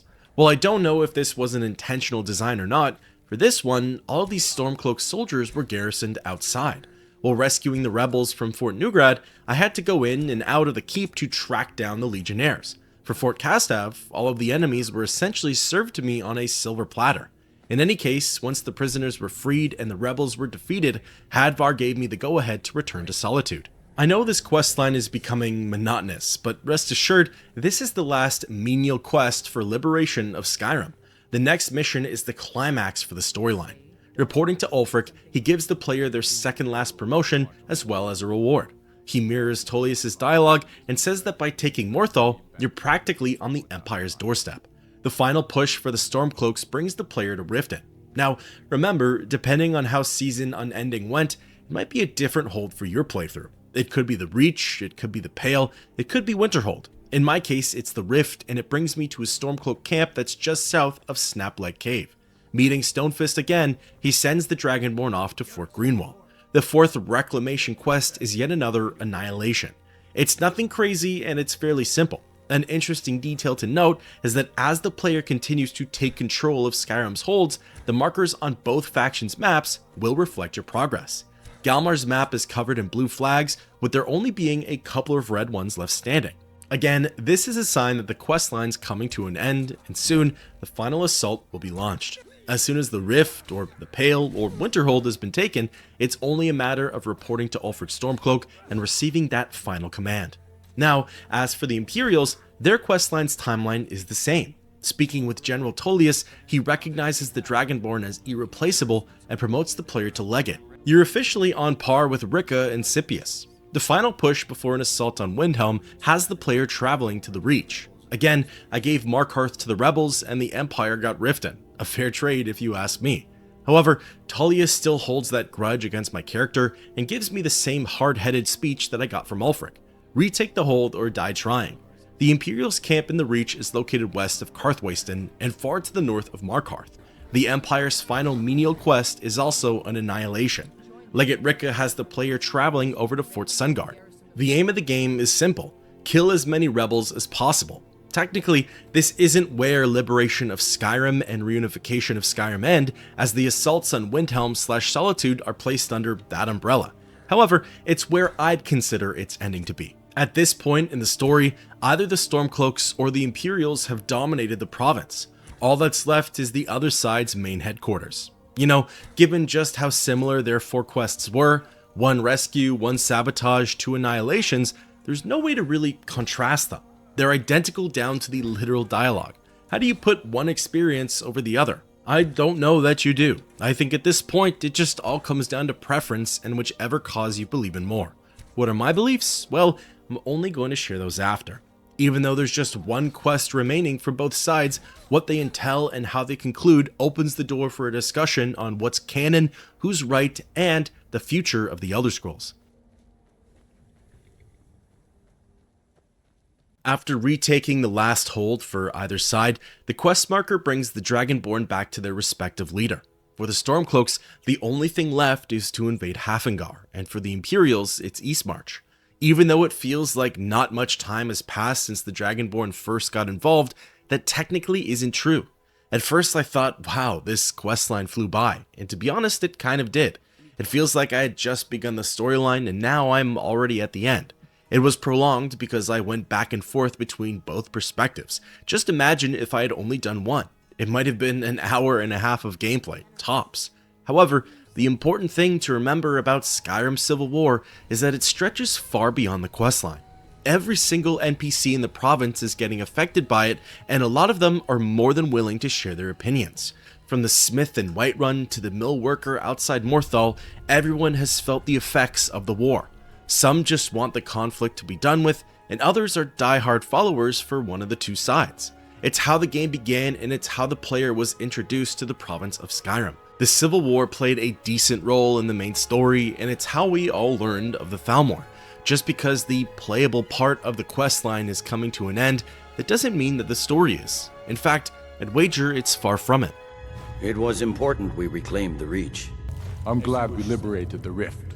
Letting Ulfric control the flow of silver was a mistake. It was dangerous having Imperials skulking about on the southern border of Eastmarch. One I'm glad we finally corrected. You have no time to glory in your accomplishments. You've little time to glory in your accomplishments. We're gathering for our final assault on Solitude. I need you there. We're gathering our final assault on Windhelm. Report to our camp in Hafengar. Report to our camp in Eastmarch. From here, the player is sent to travel to the final Imperial/Stormcloak camp within the final hold. Before the Dragonborn can help Tullius or Ulfric in the last stand, they first need to clear the remaining forts of the enemy. For the Stormcloaks, the fight gets brought over to Fort Hogstad. If this sounds familiar, that's because it was the player's trial grounds for the Empire. The Dragonborn needed to single-handedly wipe out the local bandits. Now, with the help of the Stormcloaks, the player embarks on one final annihilation mission. With a success at Hogstad, the rebels will have one foot in the Imperial's doorway. As for the Empire, their leading push brings the Dragonborn over to Fort Amol. This outpost is located just northwest of Darkwater Crossing. It's also an annihilation quest, and the player is working with the Imperials to defeat every last Stormcloak. While I wasn't really able to compare the previous quests for Liberation / Reunification of Skyrim, I think I can do so for these two. Technically, if you only played through the Stormcloak side, you wouldn't know that Fort Hrogstad plays a role in the Imperial questline. However, now that I know that it does have some significance, I place it ahead of the Fort Amol battle. It almost feels like everything's coming to a full circle, or in this case, it's more like a Venn diagram. I'd heard through Legate Ricka that Hrogstad was going to be of great importance to the war effort, and after taking it away from the Imperials, it feels like the final nail in the coffin for the Empire. However, I didn't really get that for Fort Amol. To me, it just felt like another day in the Legion, sacking forts and killing rebels. There was no tie-in or full circle moment for the Legion's second last mission, so because of that, I'd put it underneath the Stormcloaks. Interestingly, according to the unofficial Elder Scrolls pages, these two forts were supposed to have more significance to them. Apparently, one of the original ideas for the main questline is that the player would have needed to pick a side in the Civil War. Only after doing so would they have been able to continue with the storyline, which would have been right around Dragon Rising. Again, according to the USP, the Imperials would have sent you off to Fort Hrogstad to investigate the dragons, while the Stormcloaks would have directed you to Fort Amol. If this is true, it might be why the Liberation / Reunification of Skyrim portion is so cookie cutter. There's barely any story, it's overly simple, and it feels like it lacks effort. There's a chance that the Civil War was supposed to weave in and out of the main questline, even more so than it already does. If this was something that was retconned, then maybe that could be why the second half of this story feels rather hollow. Maybe Bethesda had to scramble and put something together last minute, or maybe it was intentionally designed like that. Who knows? Personally though, I do prefer the direction that Bethesda took, and I like how they made these stories into two separate questlines. This way the player can take their time, develop their own opinions on each side, and enlist on their own agenda as opposed to the game's. In any case, once the final fort is fallen, Hrogstad or Amol, the Dragonborn can return to the Hold's camp and receive their next set of orders. We're taking the city. Meet the brothers gathering for the attack. Fight well or die well. Talos be with you. We're taking the city. Meet the soldiers gathering for the attack. Move it! Here it is, the final push for Skyrim and the climax of the Elder Scrolls V's Civil War. Popping open the map, you'll notice that both Windhelm and Solitude are blacked out, similar to how Whiterun was during its big skirmish. This is because the attack is already underway for both sides of the war effort. Traveling to the closest locations for each city, you'll see smoke billowing in the distance, downed towers and fires ablaze. The debris and carnage have started to pile up. Lined up outside the city gates of Solitude are Ulfric Stormcloak and some rebels, while Windhelm has General Tullius and a group of legionnaires. At first glance, it doesn't look like there's nearly enough soldiers to take the city, but I guess the canon is that the rest of their forces are already inside the walls. Alright, it's time to deliver the final blow to the Stormcloak Rebellion! This is it, men. It's time to make this city ours. You have all fought bravely and sacrificed much to bring us to this point. We come to this moment carried by the sacrifices and courage of our fellows, those who have fallen, those still bearing the shields to our right. Ulfric thinks he can hide behind the walls of his castle. But we will fight our way in and drag him out through the rubble to face justice. On this day, our enemy will know the fullness of our determination, the true depth of our anger, and the exalted righteousness of our cause. Because this is the end for them. The Stormcloaks will fight like cornered rats. They will be fierce and crafty. The gods are watching. The spirits of our ancestors are stirring. And men, under suns yet to dawn, will be transformed by what we do here today. But they are no match for legionnaires. You are the best and the brightest warriors in Tamriel. Professional soldiers. Fearless and devastating. Fear neither pain nor darkness. For Sovereign God awaits those who die with weapons in their hands and courage in their hearts. The Emperor will be paying close attention to what happens here today. Men who distinguish themselves will be well rewarded. We now fight our way to Castle Dower. to cut the head off the Legion itself. Ready now! Everyone with me! And in that moment, the gods will look down and see Skyrim as she was meant to be, full of lords who are mighty, powerful, and free! For the Empire! For the Legion! Ready now! Everyone, with me! For the sons and daughters of Skyrim! Now begins the crawl through each major city. After either general finishes their speech, their soldiers begin to flood through the gates. Luckily, both missions are more like the Stormcloaks push through Whiterun as opposed to the Legions. The Dragonborn gets to fight alongside their respective faction and slices through their opponents. If you're a rebel, the goal is to make it to Castle Dour. If you're a Legionnaire, the idea is that you get into the White Palace. Of course, given how close these two keeps are to the city's gates, it'd be too easy if the player was able to just waltz on up to them in a matter of seconds. So, Solitude's side gate is shut and Windhelm's narrow pathway is blocked by rubble. Because of that, the Dragonborn is forced to take the long way around, and it results in a small tour of the city. As it stands, there are no citizens in the streets, or at the very least, there aren't many. If you're fighting in Windhelm, you're solely taking on the Stormcloaks, and if you're duking it out in Solitude, you're only facing the Imperials. The city guard doesn't dare get involved, and I think it's because they know that this fight does not involve them. It is a bit strange though, considering that the Whiterun Guard played a big role in their city's battle. I was surprised to see that the Solitude Watch didn't really take part in any of this. However, maybe they were more so focused on ensuring the Jarl's safety. They probably understood that this was a match between the Empire and the rebels. If the battle had leaked over to the Blue Palace, then maybe we would have seen more of them, but otherwise they're dedicated to the protection of the Jarl and her people, not the Imperials. Now, both crawls were certainly entertaining. They more or less operated like one another. Fight through soldiers, smash in barricades, and advance through the city. For the Stormcloaks, it was neat to get to battle alongside Ulfric. He would occasionally use a Thuum, and he wielded a steel war axe of cowardice. I know that isn't anything groundbreaking, but it at least added a little bit of flavor and intensity to the battle. Sometimes I'd see a Legionnaire go flying, and on occasion, a few soldiers would tuck tail and run. However, I actually think I preferred the crawl through Windhelm. The layout of the city made the battlefield more interesting than Solitude. Windhelm had a combination of open areas, winding pathways, leveled platforms, and tight corridors. At one point, the Stormcloaks were able to literally hold us down at a narrow passing.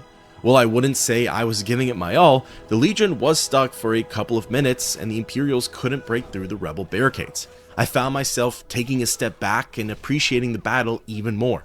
It felt like a fairer fight, almost as if the Stormcloaks had a home field advantage and they actually knew how to use it. However, while fighting against the Empire, I never quite got that same feeling marching through Solitude. We had crushed the Imperials at every turn, and it never really felt like the Legion stood a chance. In truth, I'd say 90% of that opinion probably comes down to me taking my time and savoring the moment the second time around, which would have been the attack on Windhelm. However, I do think there's a little objectivity in that final 10% that the streets of Windhelm made for a more engaging battleground than the streets of Solitude. In any case, once one side has advanced far enough into the city, the Dragonborn will finally be free to push on into the keep. You might have noticed that about 3/4 of the way into the crawl, neither Tullius nor Ulfric were around for the fighting. This is because they've already made their way into Castle Dour / the White Palace. Both men have dreamed of this day, and it's finally here, the end to Skyrim's civil war. Due to how important these final confrontations are, I'm going to play them out one at a time, and I'll start with the Stormcloaks. Already done. Ulfric, stop. Stop what? Taking Skyrim back from those who'd leave her to rot. You're wrong, Ulfric. We need the Empire. Without it, Skyrim will assuredly fall to the Dominion. You were there with us. You saw it. The day the Empire signed that damn treaty was the day the Empire died. You're a damn fool. Stand aside, woman. We've come for the General. He has given up, but I have not. Rika, go. You're free to leave. I'm also free to stay and fight for what I believe in. You're also free to die for it. This is what you wanted? Shield brothers and sisters killing each other? Families torn apart? This is the Damn it, woman, stand aside! That's not the Skyrim I want to live in. Rika, you don't have to do this. You've left me no choice. Talos, preserve us. The final showdown with Legate Rika and General Tullius is brief. There are no guards or soldiers nearby. It's only the two generals and their second in commands. Then, technically the Dragonborn is the one who tips the scales. Realistically, whichever side the player is fighting for was always bound to be the one destined for victory. Guess it was enough! Enough. This is it for you. Any last words before I send you to oblivion? You realize this is exactly what they wanted. What who wanted? The Thalmor. They stirred up trouble here. Forced us to divert needed resources and throw away good soldiers, quelling this rebellion. It's a little more than a rebellion, don't you think? Ah. We aren't the bad guys, you know. Maybe not, but you certainly are the good guys. Perhaps you're right. But then what does that make you? You just said it yourself. It makes us right. And if I surrender? The Empire I remember never surrendered. That Empire is dead. And so are you. So be it. Just kill him and let's be done with it already. Come, Galmar. Where's your sense of the dramatic moment? By the gods. If it's a good ending to some damn story you're after, perhaps the Dragonborn should be the one to do it. Good point. Well, Dragonborn, what do you say? Do you want the honor? Dragonborn, here. Use my sword to do it. This moment will be immortalized in song. Make it a good kill. Using Ulfric's glass sword of leeching, the player is able to deliver the final strike. This is a blow that pushes the Empire out of the province and makes way for a new, independent Skyrim. Good. It's done. Well, I suppose some kind of speech is in order. I'll go gather the men in the courtyard. And Elisif? Don't you worry about her. I've sent my best men to round her up. Stormblade, I want you to have my sword, a token of my appreciation. Now then, the men will expect a speech. Will you stand by my side? I wish to honor you, Dragonborn, and the truest of Stormcloaks. Very good. Come, the people await us. With that, Legate Rika and General Tullius are dead. The Empire's presence in Skyrim has been weakened beyond repair, and the Stormcloaks have reclaimed their homeland. Everything seems like sunshine and rainbows in the north, but if you've been paying attention, you'd know that that's likely not the case. Before listening to Ulfric's speech, let's return to the Legion's war effort and see what the final confrontation is like from the prevailing Imperials. Secure the... Already done, sir. Ulfric Stormcloak, you are guilty of insurrection, murder of Imperial citizens, the assassination of King Torek, and high treason against the Empire. It's over. Not while I'm still breathing, it's not. Step aside, Galmar. We're here to accept Ulfric's surrender. I'll never surrender Skyrim into the hands of a corrupt and dying empire. Skyrim doesn't belong to you, Ulfric. No, but I belong to her. Enough! You are traitors and will die traitors' deaths. Stand down and face public execution, or advance and face summary execution by my hands. It matters little to me. Either way, I'll be sending your heads back to Cyrodiil. Well, what are we waiting for? Again, the battle between the leaders breaks out, and it's the Dragonborn who decides everyone's fate. If you were curious, Ulfric and Tullius are placed at the same level as one another, being a slightly higher overall level to the Dragonborn. Then, Galmar and Rika are placed at exactly the same level as the player. At the end of the day though, the writing's been on the wall ever since the Dragonborn picked a side. Well, Ulfric, you can't escape from me this time. Any last requests before I send you to wherever you people go when you die? Sovngarde, sir. Right. Well, Let the Dragonborn be the one to do it. It'll make for a better song. Song or not, I just want it done. Here, use my sword to do it. I made sure to sharpen it for the occasion. Interestingly, Tullius hands the player his glass sword of leeching, likely the same token awarded to members of the Legion. A swift blow to Ulfric and the rebellion is quelled. Skyrim is once again a nation belonging to the Empire. Talos be with you. What was that, Legate? Nothing. Just saying goodbye. Well, the men will be expecting some kind of speech, and we'll need to hand the city over to that free winter fellow. Runwolf. Yes, I've sent men to protect him and bring him here.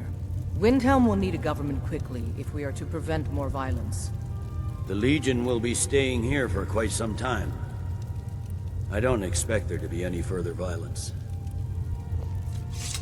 Oh, and Legate, it's been an honor to have you at my side. As a token of my appreciation, I want you to keep my sword. And now to deliver a speech. With that, Galmar Stonefist and Ulfric Stormcloak have been sent to Sovngarde. The Legion is victorious, and word of their accomplishments is sure to be sent back to the Emperor and the Thalmor. Now, it's time to listen to both men's speeches and to close out their chapters for good. And now, I present to you Ulfric Stormcloak, hero of the people, liberator, and High King of Skyrim. The rebellion is over. Ulfric Stormcloak is dead. I am indeed Ulfric Stormcloak, and at my side the man known as Stormblade, and the world knows as the Dragonborn.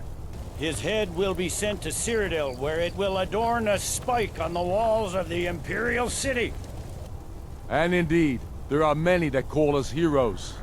But it is all of you who are the true heroes. Let this day be a final warning to all who would still call themselves Stormcloaks. We are turning the city over to Brunwolf Freewinter, an honorable and faithful man. It was you who fought a dying empire, who sunk its claws into our land trying to drag us down with it. It was you who fought the Thalmor and their puppets who would have us deny our gods and our heritage. Many of you will be staying in Windhelm to aid the Jarl in restoring order and stamping out any embers of rebellion that may still smolder here. It was you who fought your kin who didn't understand our cause, who weren't willing to pay the price for our freedom. In appreciation for your exemplary service, I am doubling your pay and compensation to the widows of your fallen comrades. But more than that, it was you who fought for Skyrim, for our right to fight our own battles. To return to our glory and traditions, to determine our own future. I am proud of all of you. All hail the Emperor! All hail his legionnaires! And it is for these reasons that I cannot accept the mantle of High King.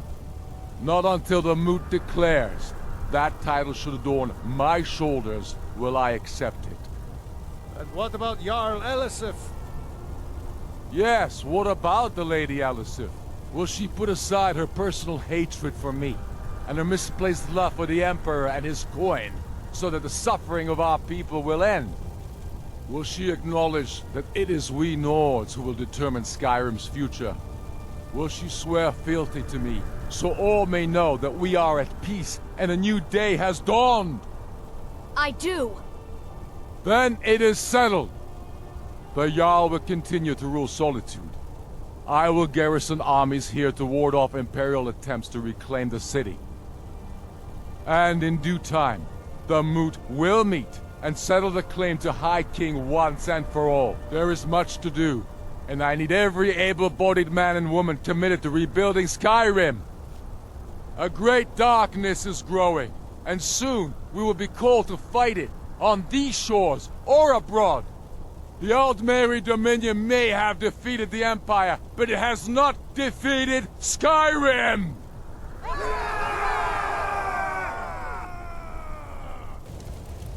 I hate giving speeches. It wasn't so bad. How'd I do? Not so bad. Nice touch about the High King. Thank you. I thought so too. I hope we haven't just created a martyr. There's bound to be resistance. There are many Stormcloak camps tucked away in the hills. They'll no doubt strike whenever and wherever they can. It's a foregone conclusion, you know. Oh, I know. The Imperials are not going to leave us alone. They still have camps in the hills. They'll continue to strike out at us, whenever and wherever they can. But without Ulfric to inflame their passions, they'll settle down and return to their homes eventually. I pray you're right, Legate. In the meantime, we'll continue to root them out and put them to the sword. I'm not afraid of the remnants of the Legion. In time, they'll all give up and go home.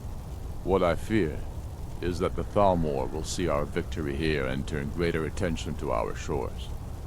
We must be prepared to face them. Aye. We couldn't have done this without you. The Empire glories in your accomplishments. Come, Rika. There's still much to be done. And of course, we couldn't have done it without you. May the gods preserve you. May the gods preserve us all. Come, Galmar. We've still much work to do. From here, the generals and their seconds go on their way, almost as if they haven't achieved what could very well be the biggest accomplishments of their lifetime. In one possibility, Windhelm and all of Skyrim for that matter now belongs to the Empire. The great nation to the north of Cyrodiil stands tall for the Mede dynasty. However, in another scenario, Solitude and the entire province are now independent from imperial influence. The Nords have their homeland back, and they can begin to rebuild and remodel it to their liking. With that, thus puts an end to the Civil War questline for both the Imperials and the Stormcloaks. Now, before talking about the future implications of either outcome, let's discuss a little bit about current-day Skyrim and how the Holds feel about a Stormcloak/Imperial victory. Really, I only went around to Whiterun, Solitude, and Windhelm. I didn't really bother to look at the other cities. However, I feel as though I got a pretty good idea of the general public's opinions. Starting in Whiterun, obviously the big change for a Stormcloak victory is that the guards have been replaced by rebel soldiers and Vignar Greymane has become Jarl. For many, life in Whiterun is seemingly the same. If you're a Greymane, it's arguably gotten a lot better. But if you're a Battleborn, an Empire diehard, you might be having a tougher time. A common theme we end up seeing with a Stormcloak victory is Nordic prejudice and idealism. Not all, but a lot of Nords tend to favor other Nords. So much so that they'd rather buy, trade, deal with, and even live next to their own race as opposed to the other human races. Don't even get me started on the Mer and Beastfolk. Adriana Avenici, a smith in Whiterun, says that the Stormcloaks don't want anything to do with her or her products. However, because her husband Ulfberth is a Nord, they're able to stay in business. This is a topic that becomes even more relevant when we move the conversation to Windhelm. Then finally, chatting with Vignar Greymane, I would say that he seems to have a decent head on his shoulders. First and foremost, he says that his top priority is the people of Whiterun. He doesn't appear to be letting his grudges on the Imperials/Battleborns get in the way. Ultimately, Whiterun is a different place with the Stormcloaks in charge. However, I'd say that not much has actually changed other than the colors of uniforms and a shift in business. Now, with an Imperial victory in Skyrim, there's literally nothing different to note in Whiterun. The guards still don their golden yellow uniforms, Balgruuf the Greater remains on the throne, and business is as usual in the Gem of Skyrim. I've already said it a few times, but remember, the Empire isn't looking to dominate and micromanage Skyrim. They want things to stay as they are, or rather once were. In their eyes, the Nords can keep their governments, customs, traditions, and rules so long as it all abides by the White Gold Concordat. Now, moving things along, let's head over to Solitude. With a rebel victory, this city arguably changes the most. The Imperials, the Penitus Oculatus, and the Solitude Guard have all been pushed out of Hafingar Hold. The Stormcloaks now wander the streets, and really, I don't think the locals mind all that much. Honestly, I spoke to as many citizens as I could in Solitude, and no one really made any comments regarding the new regime. The local smith, Baron, said that he's still as busy as ever, and some members of Elisif's court had a few varying opinions. Elisif herself had quite the pessimistic attitude, which I guess does make sense. She believes that she'll never be voted as High Queen of Skyrim, and that now her late husband Torug will never have justice. Elisif's steward, Falk Firebeard, has a slightly different outlook on everything. I wouldn't say that he leans more one way or the other, but he calls the sparing of Jarl Elisif a strategic move. Ulfric will be seen as compassionate and having essentially showed himself superior to his only other competition. There's no way the Moot won't cast him as High King. Quite the interesting take. As a Stormcloak, Castle Dour is now quite empty. There's a lone officer in Tullius's old war room, but for the most part, the passion and liveliness that it once had is all but a distant memory. Now, switching things over to an Imperial victory, of course nothing's really changed all that much in Solitude. The original city guard is still present, and the castle's grounds are crawling with legionnaires. Elisif is still the Jarl, and her claim to High Queen has only strengthened. If anything, it's almost as if the people of Solitude have hardly noticed any changes at all. No one really talks about Ulfric's death, and life goes on as it once did. Really, the biggest changes are to Castle Dour, as of course Tullius and Rikka are alive in this timeline. As for what they have to say, well, I'm gonna wait just a moment on that one so I can match it with Ulfric and Galmar's dialogue in Windhelm. Speaking of which, it's now time to move on to the final city, Windhelm. As you probably could have guessed, with a Stormcloak victory, it's pretty much the reverse of Solitude. Not much has changed or been altered in Windhelm. The Stormcloaks are still the city's guards. The locals complain about life in the city, but they don't speak much on the Stormcloak victory or the sacking of the Empire. As for Ulfric and Galmar, they're alive in this timeline. Before we get to them, let's quickly talk about the Imperial victory and its effects on Windhelm. Chatting with the Nords of the city, they're quite saddened at the news of Ulfric's death. They believe him to be one of the greatest Nordic heroes. While the hearth of the rebellion has been removed, the embers of what he started still remain, although there's not much the supporters can do about it now. A few of the Nords want to leave Windhelm, with them believing there's not much left here. However, it's the non-Nords who hold the complete opposite sentiment. The Dark Elves of the Grey Quarter are practically jumping for joy at the news of Ulfric's death. Stormcloak and his Stormcloaks never treated the Dunmer fairly. They shoved them into Windhelm's ghettos, ignored their needs, and harassed them at every turn. With the Nordic regime gone and the diverse cosmopolitan that is the Empire in, the Dark Elves can slowly start to assimilate into society. In fact, the Dunmer have already begun to sing praises about the new Jarl, Brunwulf Freewinter. From the sounds of it, Freewinter's head seems to be in the right place as well. He chooses to be more mindful of the non-human races. He's working on creating a better life for the Dark Elves, and he's even looking into letting Argonians into the city, an unfair policy that was set in place by Ulfric Stormcloak. Should any citizen of Windhelm or Eastmarch for that matter run into trouble, regardless of their race, they'll be treated fairly and justly. However, Brunwulf says that there's still a lot of prejudice in the city, and that it's going to take some time to change everyone's opinions. His ideal version of Windhelm is likely one that won't be seen for generations to come.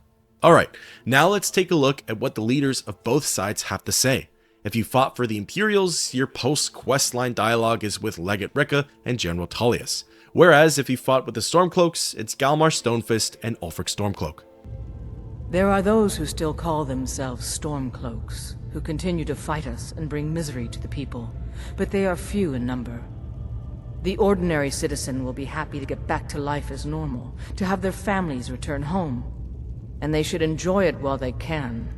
I suspect all of Tamriel will again be called to arms in the not-too-distant future. Ha! Ulfric's put me in charge of keeping an eye on the new Jarls. You know, make sure they're generally following orders. The generals put me in charge of assisting the new governments.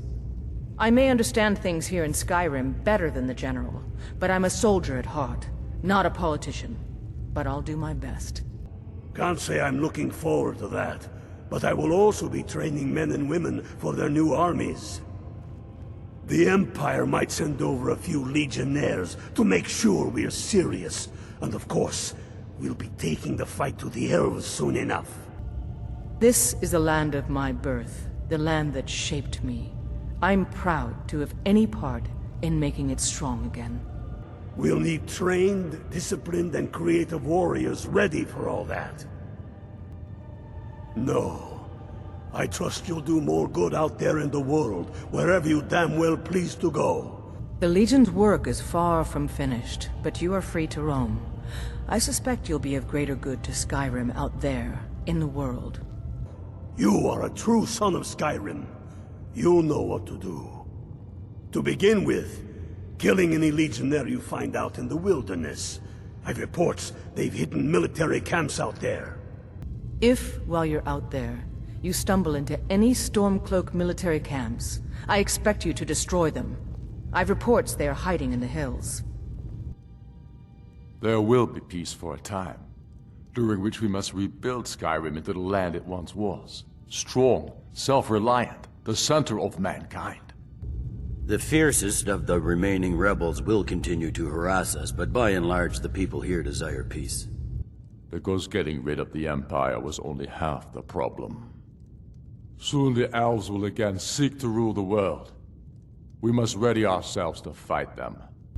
What I'm not so sure about is the peace we've made with the Thalmor. But we'll keep that between the two of us, alright? For it will be Skyrim that shall lead Tamriel in those dark days, when the fate of the world is finally determined. No. I suspect Skyrim to be my home for many years. I can't say I'll ever get used to the damn cold, or understand these Nords, but I've come to respect them. The harshness of Skyrim has a way of carving a man down to his true self. No, not yet. We'll wait for the moot to name me High King. It'll be better for all that way. But that doesn't mean I won't start acting like it. There's much to do. The new Jarls need help building armies and enforcing their right to rule. The Empire may try to reclaim Skyrim, and I need everyone ready for that. Though the biggest threat, of course, is the elves. Honestly, my biggest takeaways from all 4 conversations are that 1, there's really nothing more to do with regards to the Civil War. That's kind of it for the player.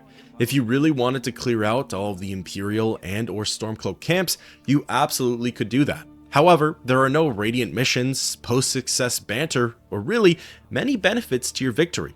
I suppose that yes, the landscape of Skyrim has changed and your actions have resulted in the rise and fall of different NPCs and regimes, but the idea of the Civil War as a whole just sort of goes cold turkey here.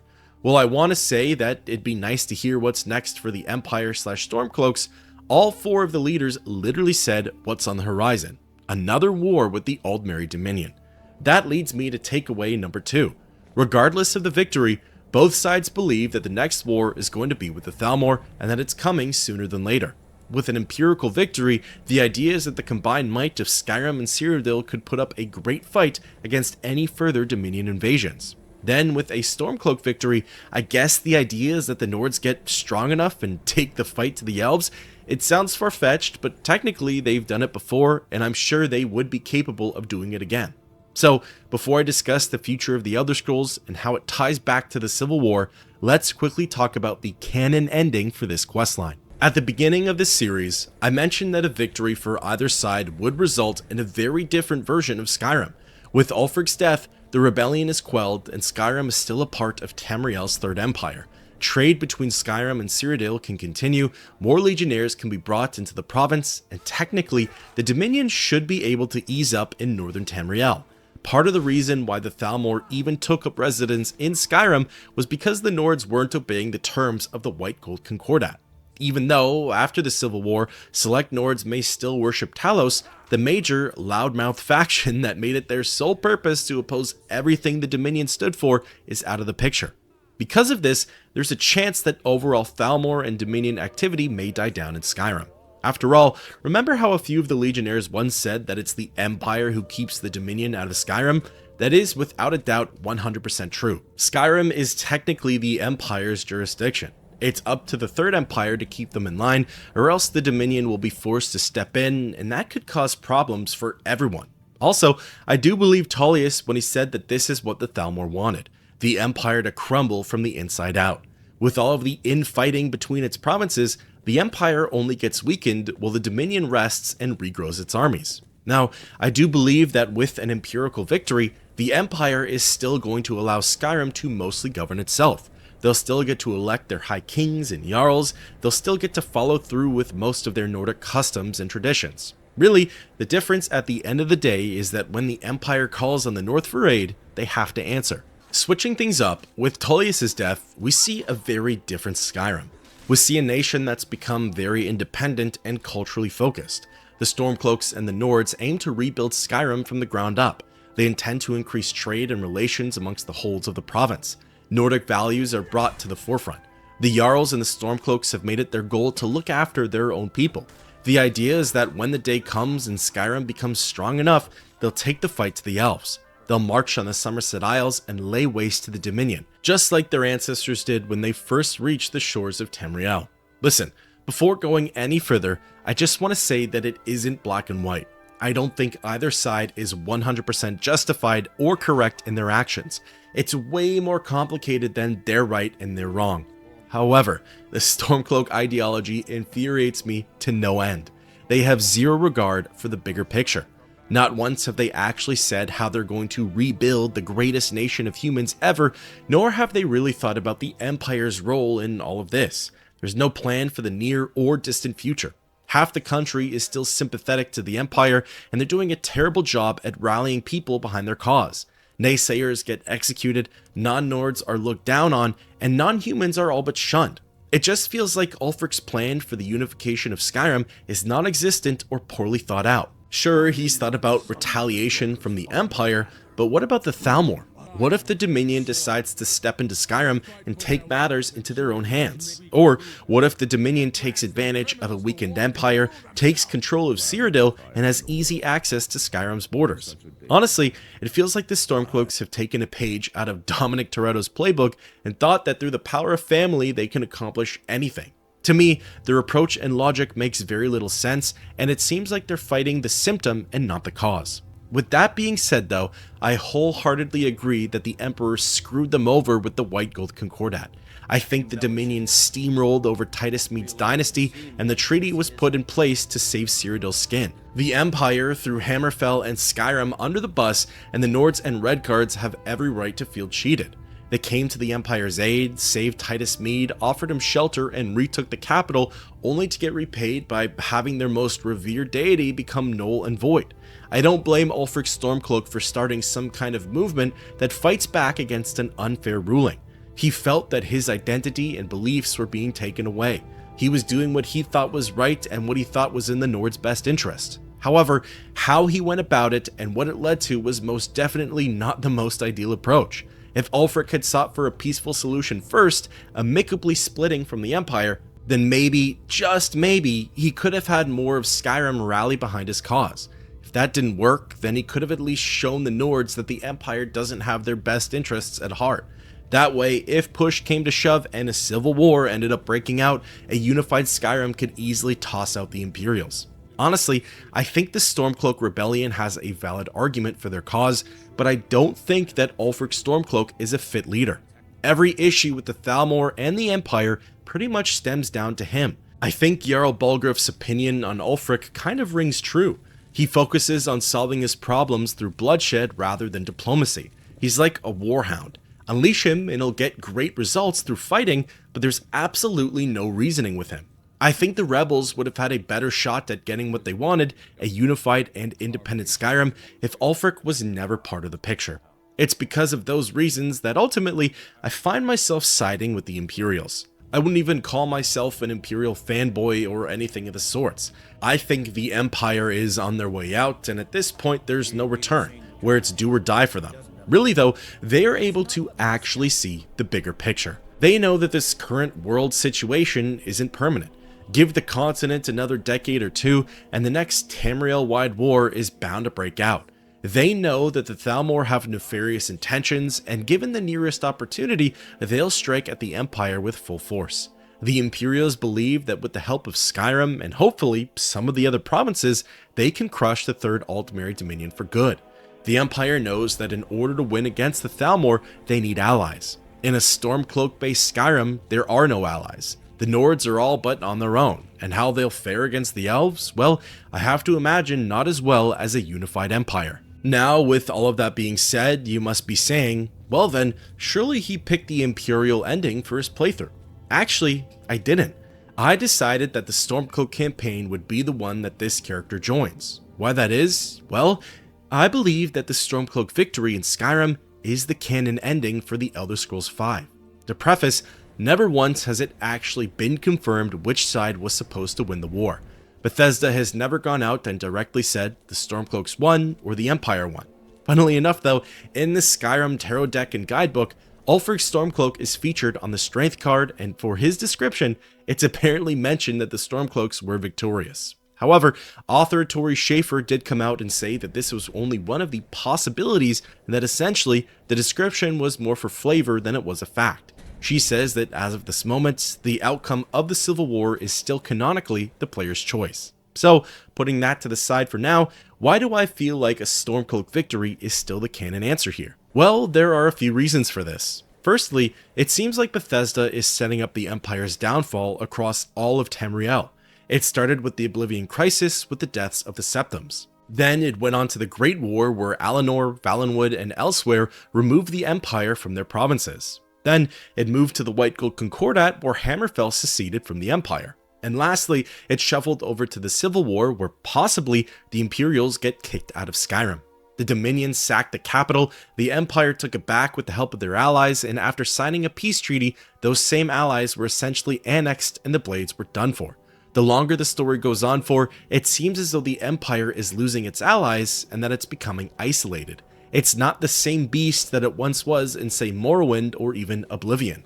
I believe that Bethesda has set up the Empire's slow but surefire downfall, and that the Civil War is the player's first-hand experience with that. The next reason I'd give is that if you looked at the questline as a whole, there seemed to be more detail from the Stormcloak perspective. To me, this was apparent during the tutorial, the Battle for Whiterun, and the Battle for Solitude. During the first few scenes of the game, it really does feel like Skyrim sets up the Stormcloaks as the good guys and the Imperials as the bad guys. The Empire is the Dragonborn's aggressor, while the Stormcloaks feel a little more like the protective brothers-in-arms. Furthermore, while getting carted through Helgen, we get introduced to the world through Ralof. His opinions on the Empire and the Thalmor are some of the very first ones that the player hears. He talks about how Imperial towers used to feel like a safe haven, but now they're nothing more than stones on the ground. Is this potential foreshadowing? Who knows? Moving along, you then have the Battle for Whiterun. To me, this one was a night and day difference in terms of experience. Firstly, Galmar Stonefist's speech is much longer than Legate Ricka's. Ricka's is probably only about 2/3 the length of Galmar's, if that.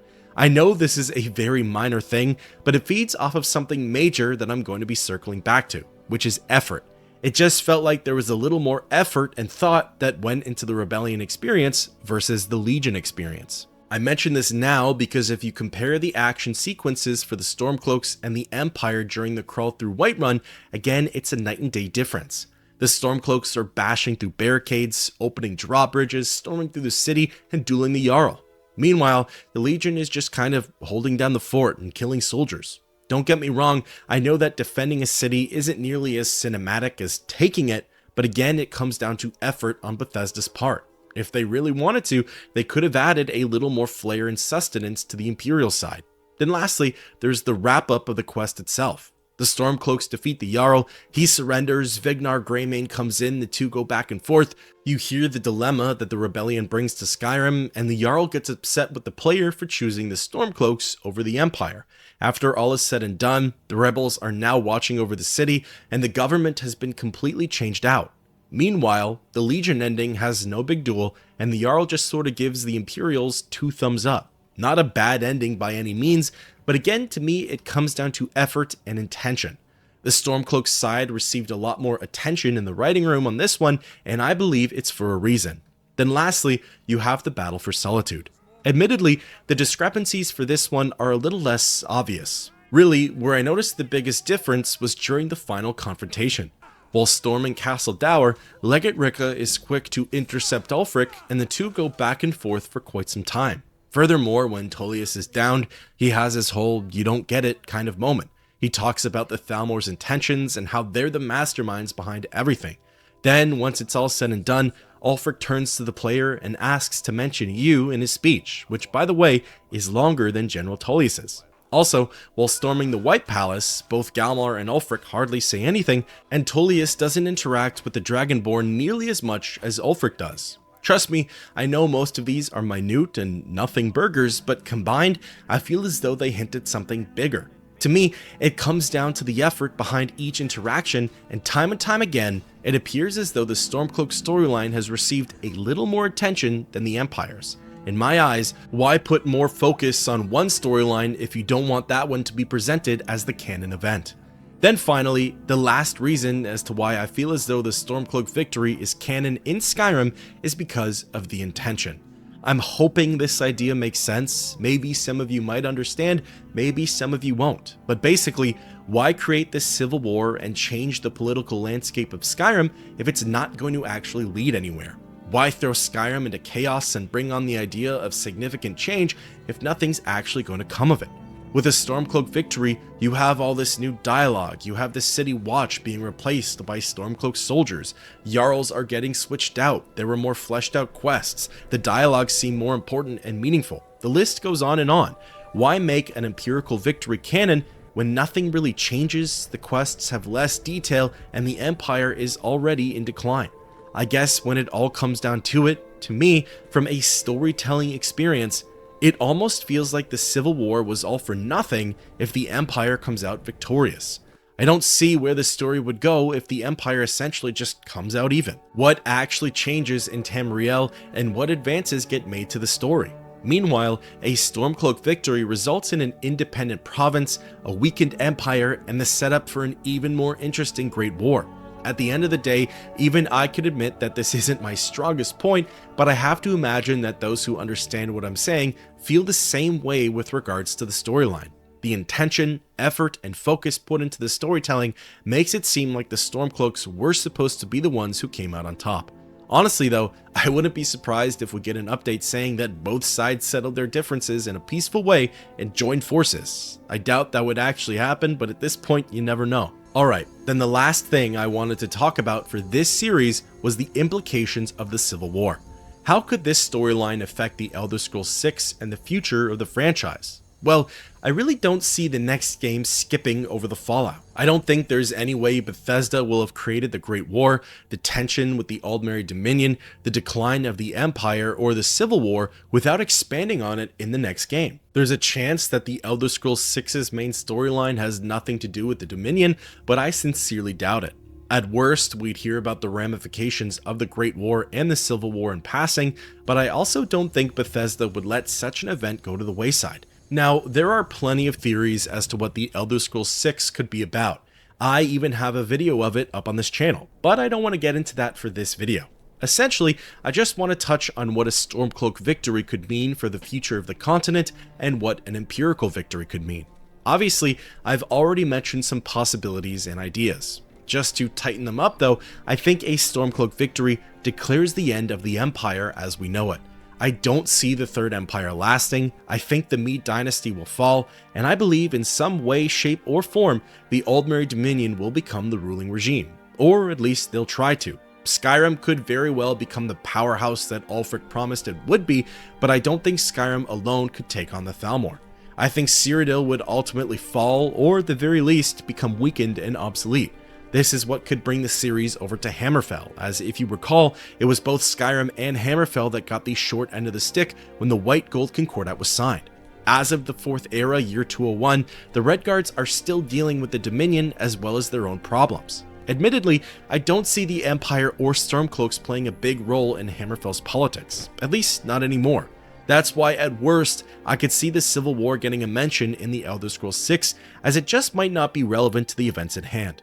If, for whatever reason, though the next installment takes place elsewhere or in a few different provinces, then maybe the war in the north will play a bigger role in the plot. If the story has to deal with the Dominion's further rise to power and the ultimate fall of the Empire, then I could see how the Stormcloak uprising would have played a huge role in all of this. Now, if it comes out that the Empire wins the Civil War, then we kind of have the opposite storyline. I believe an Imperial victory sort of jumpstarts the Empire's comeback. With at least one ally secured, they stand a fighting chance against the Dominion. If Great War number 2 breaks out, they'll be able to at least somewhat defend their lands, and maybe they could even take the fight to the Somerset Isles, Valenwood, or elsewhere. If the Empire strikes back, then maybe we could see them intervening in Hammerfell, and that could tie in with a possible Elder Scrolls 6 plotline. However, I think most people, including myself, don't really want to see this. Don't get me wrong, I don't like the Thalmor and I want to see them crushed, but I think the story becomes dull if yet again the Empire perseveres, rebuilds, and continues to dominate the continent as they once did. To me, that's not a very interesting story. I'd rather some significant change happen in the next installment, something more akin to the Empire falling and the Dominion taking over. While it doesn't necessarily have to happen just like that, I don't think fans would want to see another Imperial comeback. I don't want to speak on the behalf of all of you, so I'll just speak for myself. I think it'd be much more interesting to see the franchise get flipped on its head. Throw us a curveball and plunge the rest of Tamriel into chaos. Let evil prevail, if only for a bit, and then throw some twists, turns, and action at us. I think fans are expecting something big for the Elder Scrolls 6, something that will completely alter the franchise. In order for that to happen, I truly believe that it makes more sense to have a Stormcloak victory for Skyrim Civil War than an Empirical one. Thank you everyone for coming along this journey with me. Let me know your thoughts and opinions down below regarding the questline, as well as my ideas and theories. At the end of the day, I think the one thing we can all agree on is this: there should have been more Thalmor casualties in the Civil War. Until next time, keep on adventuring.